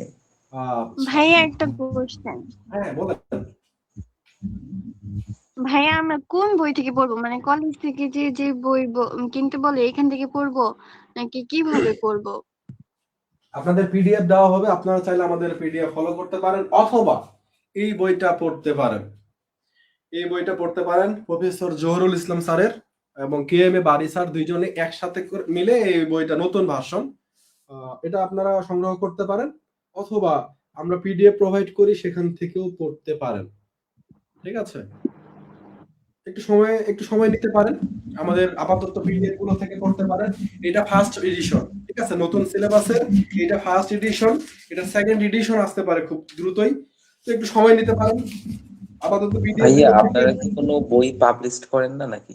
যে আমাদের বই আছে, ফার্স্ট ইয়ারে আপনাদের পরীক্ষাগুলো শেষ হয়ে গেলেই, আপনাদের সিনিয়র যারা, তাদের পরীক্ষাগুলো শেষ হয়ে গেলে আপনাদের বই আসবে, নতুন বই আসবে। নতুন বই ভাইয়া পিডিএফ কি সব দেওয়া আছে, মানে এই যে আমরা এখন যা পড়তেছি তা থেকে, নাকি যে ধরেন আমরা এখন ভার্সিটিতে যাই, যেই টপিক ওয়েস দেয় সেই টপিককে আমরা এখন পিডিএফ এ পাবো, যদি আপনাদের বইয়ের আশা করে থাকি যে পরে এই বই থেকে পড়বো? পিডিএফ এ সবই থাকবে, এবং বইয়ের থেকে আরো বেশি কিছুই পাবেন, সহজভাবে পাবেন, ভালোভাবেই পাবেন। এই কারণে বললাম কয়েকদিন একটু দেখেন, পিডিএফ থেকে যদি কভার হয়ে যায় আপনাদের হচ্ছে যে খুব দ্রুতই, অনেকে পেইড কোর্স কথা বলতেছিলেন, পেইড কোর্স শুরু হচ্ছে, সেখানে সব কিছু আমরা প্রোভাইড করব, সবকিছু, দেন আপনি মজা পেয়ে যাবেন, আসলে বুঝবেন যে কোনটা আপনার জন্য বেটার অপশন। কেন বলছি কথা, আমাদের আসলে বই হবে একটা অথবা দুইটা, এখানে সবকিছু থাকবে এ টু জেড, দামও আবার হচ্ছে যে আপনার হাতের নাগালে থাকবে। আবার এই যে বই, এখানে এটা অনেক মোটা না, বইয়ের দামও আছে, ভালো বই, অনেক ভালো বই। আমরা যে বইগুলো লিখি আসলে এই বইগুলো থেকেই তথ্যগুলো নিয়ে নিজেদের মতো করে আরো বইগুলো থেকে তথ্যগুলো নিয়ে আরো বেশি এটাকে আপডেট করার চেষ্টা করি। ঠিক আছে, তো এই একটা বই, এখন এই আমরা সাবজেক্ট কয়টা দেখেন, রিডিং স্কিলের জন্য আপনি একটা বই নিলেন, দেন আবার স্টাডি গাইড আপনাকে নিতে লাগলো, দেখা গেছে টেক্সট বই নিছেন, ওইখানে যথেষ্ট পরিমাণ প্রশ্ন নাই, সাজেশন নাই, ঠিক আছে, তখন আপনাকে একটা হচ্ছে যে গাইড বই কেনার দরকার হলো, অর্থাৎ একটা কোর্সের জন্য 2টা থেকে 3টা বই। তাহলে এখন চিন্তা করেন, রাইটিং স্কিল এটা থেকে কভার হয়ে যায়, এখানে লাগে না। ইন্ট্রোডাকশন টু পোয়েট্রি, এখানে 2টা বই মিনিমাম লাগে, টেক্সট, তারপর হচ্ছে একটা স্টাডি গাইডের দরকার হয় প্রোজের ক্ষেত্রে, তো এইভাবে করে এতগুলো বই আসলে হিউজ একটা অ্যামাউন্ট, এবং অনেকগুলো বই, বেশি বই দেখলে হয় কি, ভয় লেগে যায় আমাদের, বই পড়া হয় না। আর একটা বইয়ের মধ্যে এই সব কিছুই আবার খুব সুন্দর করে যখন উপস্থাপন করা থাকে, গুরুত্বপূর্ণ বিষয়গুলো থাকে, তখন পড়তে সহজ হয়, সুবিধা হয়। ঠিক আছে, এখানে বাংলার ব নাই, বাট আমাদের ক্ষেত্রে যেই জায়গাগুলোতে বাংলা নির্দেশনা দরকার, সেখানে বাংলা নির্দেশনাও পাবেন, বাট আমরাও চেষ্টা করি বাংলাটাকে অ্যাভয়েড করার, স্পেশালি আমি বাংলাটাকে অ্যাভয়েড করার চেষ্টা করি, কারণ as a student of English literature you should learn in English.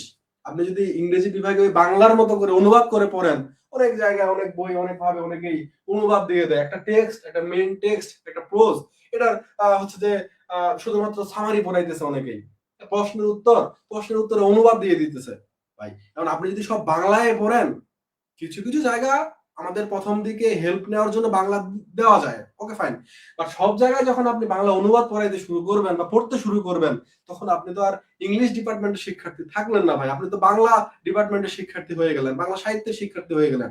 ব্যাপারটা এরকম না, ব্যাপারটা এরকমই। তো শুরুতে একটু কষ্ট হইলেও যদি মানায় নিতে পারেন, ধীরে ধীরে আপনি আপডেট হবেন, আপনি শিখতে শুরু করবেন, ইংরেজি শিখবেন। বাট যদি ওই শুধুমাত্র অনুবাদ ভিত্তিক পড়াশোনাতে চলে যান, তাহলে কিন্তু সামনের দিকে খুব ঝামেলায় পড়বেন। ঠিক আছে, এই ব্যাপারগুলো বুঝতে হবে, আমাদের বুঝে শুনে সামনের দিকে এগোতে হবে, পড়াশোনার মধ্যে থাকতে হবে।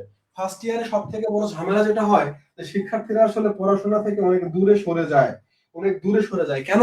কারণ হলো যে আপনারা আগে যেভাবে পড়াশোনা করছেন, বাড়িতে থেকে পড়াশোনা করছেন, বাবা মারা আপনাদেরকে গাইড করেছে, তো এখন তো আপনারা বেশিরভাগ ক্ষেত্রে বাইরে থাকেন, বা অনার্সে পড়েন, মানে বড় হয়ে গিয়েছেন, সবার একটা ধারণা, ফ্যামিলি মেম্বার ধারণা বড় হয়ে গিয়েছে, তো আপনাকে আর ওইভাবে করে পড়ার কথা তারা বলে না। আপনি একটা স্বাধীনতা পান, তো একটা নতুন জায়গায় স্বাধীন পরিবেশে বাঙালিদের বেশি স্বাধীনতা দিয়ে দিলে ঝামেলা, তো আমরা পড়াশোনা থেকে অনেক দূরে সরে যাই। আর এই ঠেলাটা আমরা পাই, এই সমস্যাটা আমরা পড়ি পরীক্ষার সময়ে গিয়ে, ফার্স্ট ইয়ারটা এলোমেলো চলে যায়। হ্যাঁ, ফর্ম ফিল আপে নোটিশ দিলে আমাদের হুঁশ ফিরে আসে, তখন হাহুতাশ করি। আপনাদের ইমিডিয়েট সিনিয়র যারা, এদের ক্লাস রেকর্ড গুলো আছে, আপনারা দেখলে বুঝবেন, কেউ কেউ এমন আছে যে কান্না করা শুধু বাকি, ভাই বাঁচান, শুধু পাসটা করায় দেন। ঠিক আছে, আপনাদের মধ্যে এরকম অবস্থা অনেকেরই হবে, বাট আপনারা সিরিয়াস, এই যে শুরু থেকে এ পর্যন্ত আমার এতগুলো বক বক কথা শুনতেছেন, আসলে এটা কিন্তু সহজ কোনো বিষয় না, এবং অফলাইনে না, অনলাইনে এতক্ষণ মোবাইলের সামনে বসে থাকা সহজ কোনো বিষয় না। ঠিক আছে, আপনার বন্ধুরা রিলস ভিডিও দেখছে, সময় কাটাচ্ছে, বাট আপনি ক্লাস করছেন বা জানার আগ্রহ আপনার আছে। ঠিক আছে, তো এটা খুবই ভালো ব্যাপার, বাট এটা ধরে রাখা ডিফিকাল্ট। এটা যদি ধরে রাখতে পারেন, রেগুলারিটি যদি মেইনটেইন করতে পারেন, গেইনার, সাকসেস পারসন। ঠিক আছে, আপনি উইনার হবেন যদি ধরে রাখতে পারেন রেগুলারিটি। ভাইয়া 2-4 দিন পর হারিয়ে গেলেন। ভাইয়া আপনাদের পিডিএফ যদি এখন ফলো করে পড়তে থাকি, দেন আপনাদের বই আসলে বই যদি পড়তে থাকি, তাহলে কি আমাদের আর কোনো বই কেনার দরকার আছে এখন? ইনশাআল্লাহ কোনো বই দরকার নাই। আমি একটু এক নজরে আপনাদের একটু যদি দেখাই, একটু যদি আমাদের বই দেখাই, একটু ধারণা দেই আপনাদের। হ্যাঁ, বাজারে অনেক বই আছে, জানি না কতটুকু দেখতে পাবেন। 3rd ইয়ারের বই, আমাদের লেখার টেকনিকটা আপনাদেরকে জাস্ট একটু দেখাই। যেমন এখানে একটা ড্রামা, একটা নাটক, ড্রামা বোঝেন কিনা জানি না, এখন 1st ইয়ার। তো এখানে আসলে যা কিছু দরকার, কিভাবে পড়তে হবে, ড্রামার আসলে যে গুরুত্বপূর্ণ নির্দেশনা বাংলায় আমি বলে দিলাম। দেওয়ার পর এইটা কোন সময়ের, এখানে কোন কোন তথ্যগুলো দরকার হবে, এই নাটকটা পড়ার জন্য কি কি দরকার হবে, সবকিছু বিস্তারিত তাদেরকে জানিয়ে দিলাম। আচ্ছা, দেওয়ার পর একটা টেক্সট সাধারণত অন্য বইগুলোতে কি করে, অন্য বইগুলোতে রাইটার সম্পর্কে বলছি, গুরুত্বপূর্ণ তথ্য যেগুলো থেকে পরীক্ষার প্রশ্নগুলো আসবে, ছবি দেওয়া আছে, ছবির সাথে সাথে কিউআর কোড স্ক্যানার আছে। আপনি কেউ চাইলে যদি পুরো টেক্সট পড়তে চায়, ড্রামা তো অনেক বড় বড়, 1st ইয়ারে আপনাদের সবগুলো টেক্সট বইয়ের মধ্যে আছে। টেক্সট, প্রোজের সব টেক্সট, পোয়েম সব টেক্সট উইথ বাংলা ট্রান্সলেশন, এখানে আপনারা কিছুটা হেল্প পেয়ে যাবেন, সবই আছে আপনাদের বই। তো এদের তো একটা ড্রামা, এক একটা বই অনেক মোটা মোটা বই। ঠিক আছে, তো পুরো ড্রামাটা দেওয়া একটু টাফ। তো ড্রামার স্ক্যান কিউআর কোড দিয়ে দিয়েছি, তারা চাইলে এটা পড়তে পারবে। দেন এটা সম্পর্কে যত গুরুত্বপূর্ণ তথ্য আছে সবগুলো খুব সুন্দরভাবে সাজানো, কোটেশন দরকার হয়, কোটেশন গুলো খুব সুন্দর করে সাজানো। এবং সব থেকে হাইলাইটিং বিষয় যেটা, সেটা হলো অন্য জায়গায় সামারি গুলো খুবই শর্ট হয়। খুবই শর্ট মানে একটা এত বড় ড্রামা, এত বড় একটা মোটা বই থেকে একটা সামারি লেখছে, 10 লাইনের একটা সামারি শেষ, গল্প শেষ। শিক্ষার্থীরা ওইটাই পড়ে, পরীক্ষা যখন প্রশ্ন পড়তে যায় তারা হাহুতাশ করে, তারা কিছুই বুঝে না, রিলেট করতে পারে না যে এই তথ্যটা কই থেকে আসলো, এই উত্তরটা কিভাবে করব, তারা কানেক্ট করতে পারে না। বাট এই জায়গায় একটা পুরো টেক্সট থেকে গুরুত্বপূর্ণ লাইনগুলো ধরে ধরে সবগুলো তথ্য ইনক্লুড করার চেষ্টা করেছি আমাদের এই বইয়ে। দেখতেছেন যে সামারি, আমি জানি না এখানে কতটা দেখা যাবে, সরাসরি ইয়ে থেকে দেখাইলে ভালো হতো। এবং এখানে গুরুত্বপূর্ণ তথ্যগুলো বোল্ড করে করে দেওয়া। আপনি আগে যেমন ব্রিফ কোশ্চেন প্যাটার্ন প্রশ্নগুলো হতো, সবগুলো ব্রিফ কোশ্চেন আমাদের জাস্ট এইটা যারা পড়ছে, আমাদের এই অ্যালবার্টাস এত বেশি জনপ্রিয় কেন, যে এইগুলো একবার পড়লে ওরা আলাদা করে মুখস্থ করাই লাগে না, প্রশ্নের উত্তরগুলোতে কোনো ব্রেক পাইতেই হয় না। কারণ এই এমন ভাবে বিষয়গুলো আমরা প্রেজেন্ট করেছি, ঠিক আছে, যে এটা পড়লে শিক্ষার্থীরা এমনিতেই প্রশ্নের উত্তর করতে সক্ষম হয়ে যায়। ঠিক আছে, এবং এই জন্য আমাদের বই আসতে একটু দেরি হয়, সময় লাগে, আমাদের প্রচুর কাজ করতে হয়। একটা বই লেখা তো আর যেন তেন কথা না। যতগুলো বই আছে বাজারে, সবগুলো বই কালেক্ট করে, সবগুলো থেকে তথ্য দেখে অ্যানালাইসিস করে রিসার্চ করে বেস্ট ইনফরমেশন গুলো আমরা প্রোভাইড করার চেষ্টা করি। তো এভাবে ধরে ধরে এই যে হচ্ছে আন্ডারলাইন করে করে দেওয়া, কোন জায়গাগুলো গুরুত্বপূর্ণ কোন জায়গাগুলো নয়, ঠিক আছে, এবং হাইলাইট করে করে দেওয়া। ঠিক আছে, এবং অনেক এত বড় একটা ড্রামা, এর আসলে যতগুলো তথ্য দরকার, যে একটা ড্রামাই শুধু কত পেজ, ঠিক আছে, অন্য জায়গায় আপনারা দেখবেন এটা নিমিষে শেষ করে দিছে। ঠিক আছে, বাট এই যে এটা একটু কষ্ট করে পড়লে আর কিছুই লাগে না, এটা একটা গুরুত্বপূর্ণ বৈশিষ্ট্য।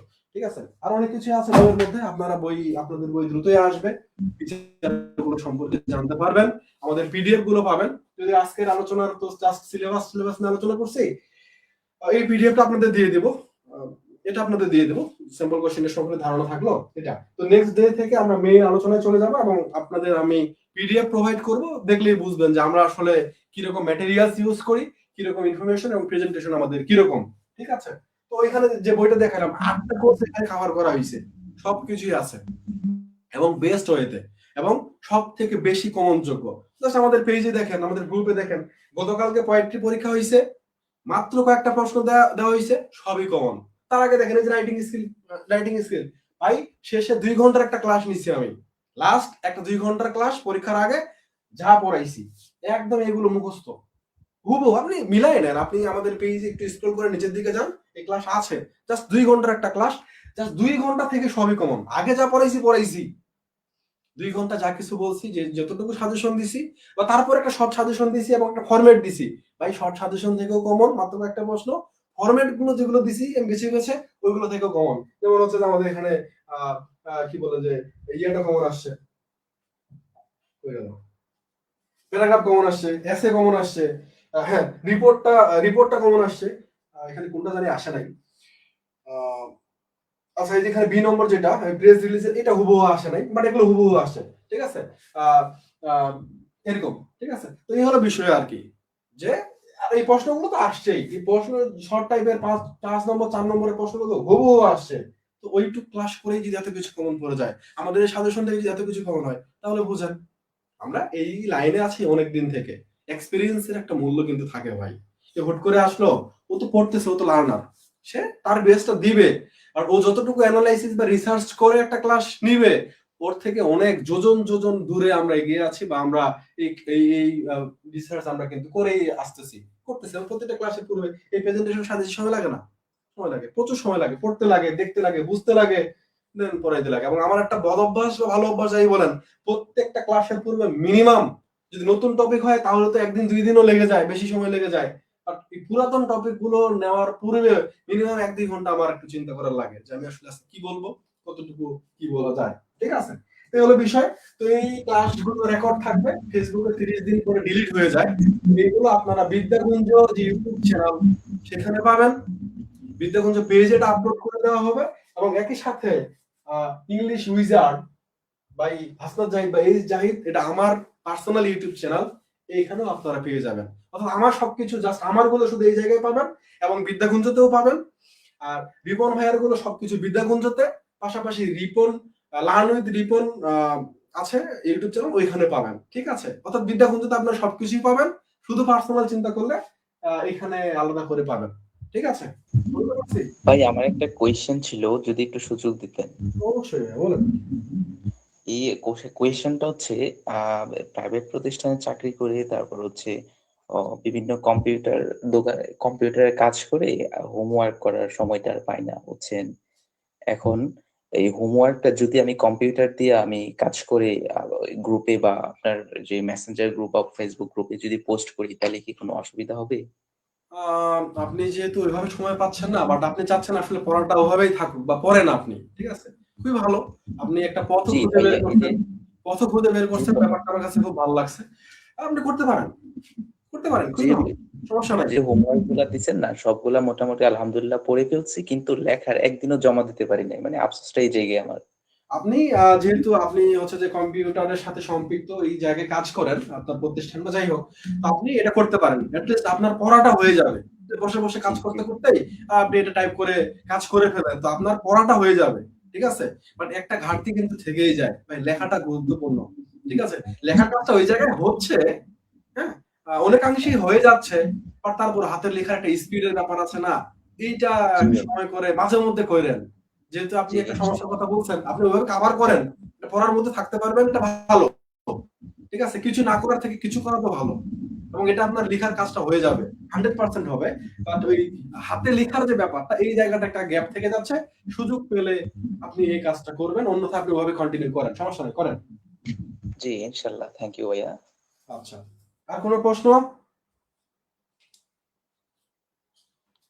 আচ্ছা, একটা বিষয় আমার আজকে খুবই ভালো লেগেছে আপনাদের, সেটা হলো যে আপনাদের সংখ্যাটা নির্দিষ্ট হয়ে আছে। লাইভে যতজন ছিল, যতজনকে দেখেছি, তারা সবাই স্থির হয়ে দেখছেন। যারা মিটে আছেন তারা তো আছেনই, খুবই ভালো। তো একটা জিনিস হচ্ছে যে বলে আজকে শেষ করব, সেটা হলো যে আমাদের ক্লাসগুলো রেগুলার হচ্ছে, ফ্রি ক্লাস হচ্ছে। আপনারা ক্লাসগুলো রেগুলার করেন, হোমওয়ার্ক গুলো করেন, রেগুলার করেন।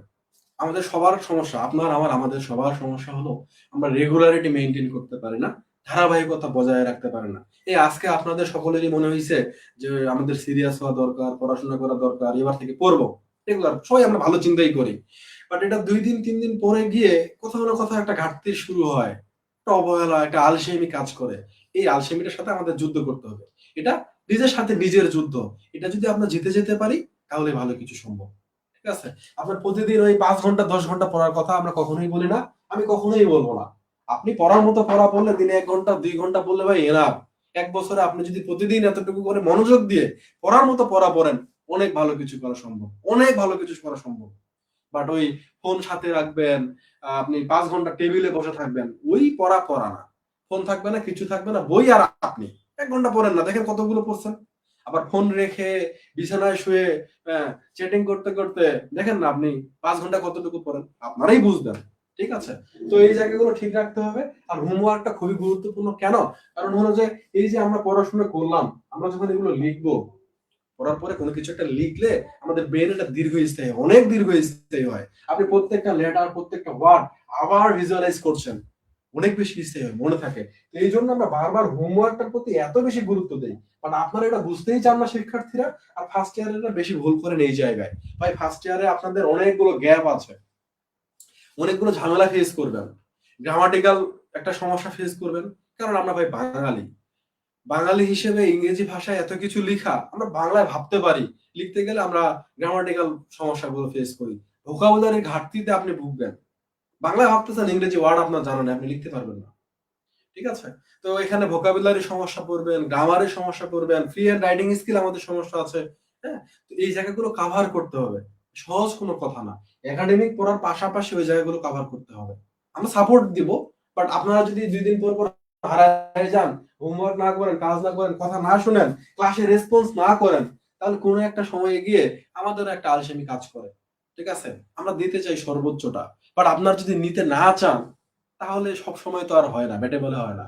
আমরা দিতে চাই, আপনি আপনি নিতে চান না, আপনার ক্ষুধা নাই, আমি জোর করে তো আর খাওয়াইতে পারবো না, তাই না? ব্যাপারটা এরকম। বাট আপনার যদি যত বেশি ক্ষুধা, আমরা দিতে চেষ্টা করব আমাদের সাধ্য অনুযায়ী। ঠিক আছে, তো এই হলো ব্যাপার। আপনারা রেগুলার হন, কাজ একটু একটু করে কাজ দিচ্ছি কিন্তু স্টাডি গ্রুপগুলোতে। হ্যাঁ, আমি সেদিন হলো যে গ্রামারের একটা আইটেম দিলাম, তার আগে হচ্ছে যে একটা লিটারেচার সম্পর্কে দিলাম, যেগুলো দরকারি, এগুলো আপনারা হয়তো বা সবগুলো জানেন না যে কোনটা কাজে লাগবে কতটুকু, বাট আমরা তো জানি। কথাগুলো মেনে চলেন, বড় ভাই হিসেবে, স্যার হিসেবে মানেন বা না মানেন, বড় ভাই হিসেবে অন্তত কথাগুলো শুনেন, আপনাদেরই কাজে দিবে, দিন শেষে আপনারই উপকৃত হবেন। ঠিক আছে, তো রেগুলার হন, পড়াশোনা করেন। ভাই আরেকটা কোয়েশ্চেন ছিল, হ্যাঁ, এই যে আমাদের 4টা মেজর যে কোর্স আছে না, হ্যাঁ, এই 4টা মেজর কোর্সের মধ্যে আমাদের সবচেয়ে বেশি ফোকাস করা কোন কোর্সটার উপর ফোকাস করা মানে বেশি বেশি গুরুত্বপূর্ণ?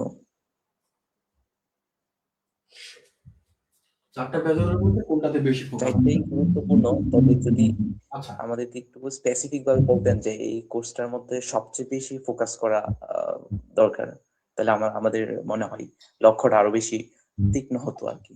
প্রশ্নটা খুবই ভালো প্রশ্ন, প্রশ্নটা খুবই ভালো প্রশ্ন। থার্ড ইয়ারে উঠলে দেখবেন শিক্ষার্থীদের মধ্যে একটা হিরিক লেগে যাবে, লিঙ্গুইস্টিক্স এন্ড ক্রিটিসিজম। বুঝলেন কথাটা? লিঙ্গুইস্টিক্স এন্ড ক্রিটিসিজম থার্ড ইয়ারে কোর্স হলো 8টা। ভালো রেজাল্ট করতে গেলে কোনটাতে কোনটাতে ভালো করতে হবে?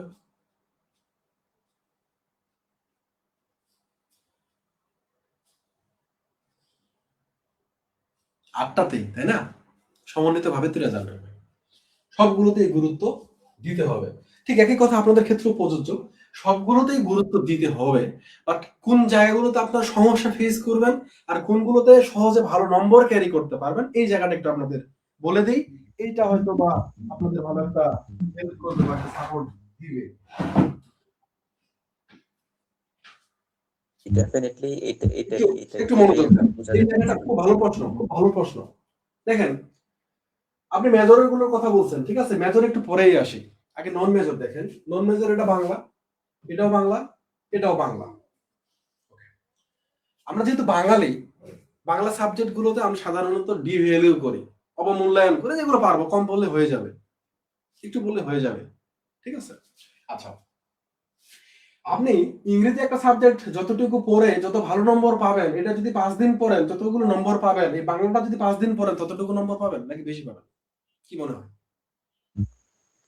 মনে হচ্ছে বেশি পাবো। বেশি পাবেন। এই জায়গায় ভুল করে, ভালো প্রশ্ন করছেন, বুঝে নেন ব্যাপারটা। বাংলাগুলোকে আমরা ডিভ্যালু করার কোনো সুযোগ নাই, কারণ এইটা হচ্ছে আমাদের জন্য গোল্ডেন চান্স। যেহেতু আমরা বাঙালি, এগুলোতে আমরা ভালো নম্বর কভার করতে পারবো। তো তো এগুলোতে সমান গুরুত্ব দিয়ে বা একটু বেশি গুরুত্ব দিয়ে এই জায়গায় যেন আমাদের নম্বরটা কম না হয়, আমরা এই চিন্তাটা করব বাংলাগুলোতে। আচ্ছা, সেটা হইলো এগুলোতে আমরা খুব গুরুত্ব দিয়ে সহজেই ভালো নম্বর কভার করব, একটু বললে হয়ে যায়। ওই ওই একটুটা যেন আমরা অবহেলায় অনাদরে ফেলে না রাখি, এটাকে কভার করি ভালোভাবে। আচ্ছা, এবার মেজরের ক্ষেত্রে রিডিং স্কিলে গিয়ে আপনারা কিছুটা ঝামেলা ফেস করবেন, কিছুটা না ভালো ফেস করবেন। এখানে ফেল হয়, রিডিং স্কিলে ফেল হয় কারণ এখানে টেক্সট দিয়ে দেওয়া হয়। এই টেক্সট অনেক সময় কমন হয়, অনেক সময় কমন হয় না। বুঝিয়েন, একটা টেক্সট থেকে প্রশ্নের উত্তর দিতে হবে, আবার আরেকটা টেক্সট থাকবে, আবার ওইখান থেকে প্রশ্নের উত্তর দিতে হবে। প্রশ্নগুলো ছোট ছোট, টেক্সটটা ছোট, উত্তরগুলো লিখতে হবে বড় বড়। ব্যাপারটা কঠিন, অনেক কঠিন। ফ্লুয়েন্ট রাইটিং স্কিল এখানে খুবই জরুরি, এবং এক্সট্রা কারিকুলাম অ্যাক্টিভিটিস বা আপনার অতিরিক্ত তথ্য জানাও খুব জরুরি এই জায়গায়। ঠিক আছে, এটা আপনার একাডেমিক বিষয়গুলোর সাথে সম্পৃক্ত, আপনি পড়লে এটা পারবেন, বাট এটা এই জায়গায় কঠিন। এটাতে প্রচুর পরিমাণ ফেল হয়, প্রচুর। দেখা যাচ্ছে ফার্স্ট ইয়ার ফেল করছে, ও ফোর্থ ইয়ার চলে গেছে, এটা এখনো পাস করে নাই। কঠিন। আর সহজ আছে, টেকনিক আছে, আপনি যদি বুঝে পড়েন তাইলে ভালো, নাইলে এই জায়গাটা খুবই কঠিন। এটা রাইটিং স্কিল, এটা সহজ, এটা সহজ যদি পড়েন, না পড়লে এই জায়গাতে ফেল হয়, মোটামুটি ভালো ফেল হয়। এই রাইটিং স্কিলটাকে কি হয়, এরা মনে করে, শিক্ষার্থীরা মনে করে এই প্যারাগ্রাফ পারি, ইমেল পারি, এসে পারি। ভাই, ওই পারি আর এই পারির মধ্যে পার্থক্য আছে। আগে যেভাবে পড়ছেন এখন তো ওরকম না, প্রশ্ন প্যাটার্ন চেঞ্জ, টপিক গুলো আলাদা রকম, আলাদা রকম। এই কারণে আপনাকে এটা পড়তে হবে, বুঝে পড়তে হবে। বুঝে পড়লে আপনি এখানে ভালো নম্বর পাইতে পারবেন। এটা ইজি আছে যদি আপনি পড়েন, না পড়লে এটা খুবই কঠিন। আচ্ছা, ইন্ট্রোডাকশন টু পোয়েট্রি আপনাদের জন্য বেশ কঠিন। অনেকগুলো কবিতা, অনেকগুলো কবিতা, কবিতার অনেক কিছু আপনাদের নতুন আইটেম আছে। একটা কবিতার স্ক্রিনেশন, এখানে stress, unstress, then rhyme scheme, sonnet, সনেটের প্যাটার্ন, অক্টেন, সাস্টেড, হ্যাঁ, ভোল্টা, হ্যাঁ, এলিজি, অনেক ব্যাপার স্যাপার এখানে আছে। এগুলো একটু বুঝে বুঝে পড়তে হবে, শিখতে হবে। আচ্ছা, তাহলে পোয়েট্রিটা কঠিন আছে, বেশ ভালো কঠিন। এইটাতে আপনারা বেশ গুরুত্ব দিবেন। পোয়েট্রিতে অনেক বেশি গুরুত্ব দিলে রিডিং স্কিলের অনেক কিছু কভার হয়ে যাবে। এই দুইটার সাথে ওতপ্রোতভাবে জড়িত, reading, poetry and reading skill. আচ্ছা, এবার আসেন প্রোজ। প্রোজটা সহজ, প্রোজটা সহজ, এটা লেখা যায় যদি আপনি টেক্সট গুলো ভালো মতো একটু বুঝে বুঝে পড়েন। এটা এমনিতে পড়লে অনেক কিছুই বোঝা যায়, বাট একটু গভীরে যাইতে হয়। তো শিক্ষার্থীরা এখানে যদি সামারি পড়ে তাহলে ঝামেলা, বা টেক্সট গুলো যদি একটু বুঝে বুঝে পড়ে তাহলে এটা উত্তর করা খুবই সহজ। ঠিক আছে, একটু যদি বুদ্ধি খাটিয়ে এটা পড়া যায় তাহলে এটাতে খুব ভালো নম্বর পাওয়া যায়, ভালো লেখা যায়। বাট যদি না আপনি পড়েন, প্রশ্ন দেখলে মাথা ঘোরাবে, প্রশ্ন দেখলে এটা মাথা ঘোরাবে। তো সেই দিক থেকে এটা কঠিন, বাট এটা সহজ। আমি এটা কঠিন রাখবো না, যেহেতু আপনারা পড়ার আগ্রহ আছে, জানার আগ্রহ আছে, আপনাদের জন্য এটা খুবই সহজ হবে, এটাও সহজ হবে।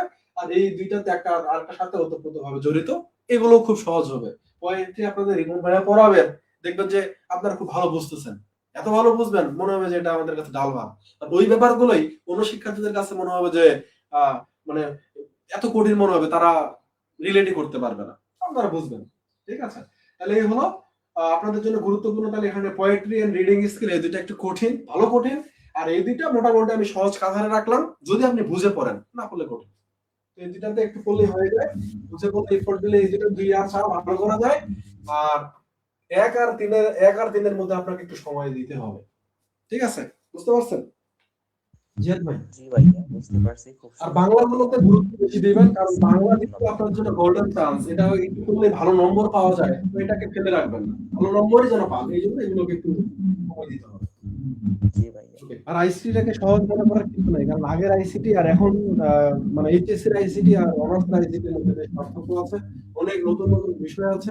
এবং আইসিটি প্রশ্নগুলো, আপনাদের যে প্রশ্নটা হতে পারে এটা দেখলেই বুঝবেন যে আসলে প্রশ্ন কিরকম হয়। আইসিটি কোয়েশ্চেন ভাইয়া দেখছিলাম, ঠিক আছে, একদম প্র্যাকটিক্যাল কোয়েশ্চেন করে রাখছে ওনারা, জি, একদম ডাইরেক্ট প্র্যাকটিক্যাল।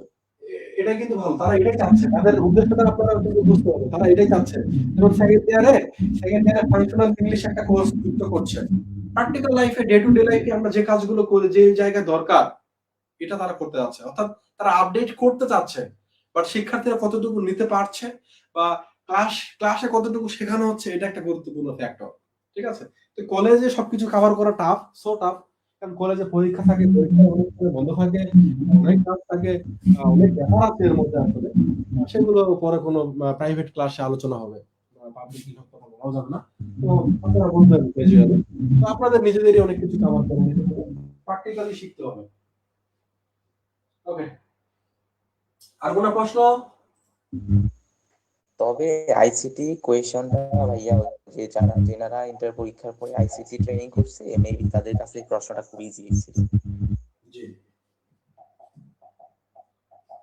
ওকে, আর কোনো প্রশ্ন থাকলে বলেন, নাহলে শেষ করব, কারেন্ট যাওয়ার সময় হয়ে গেছে।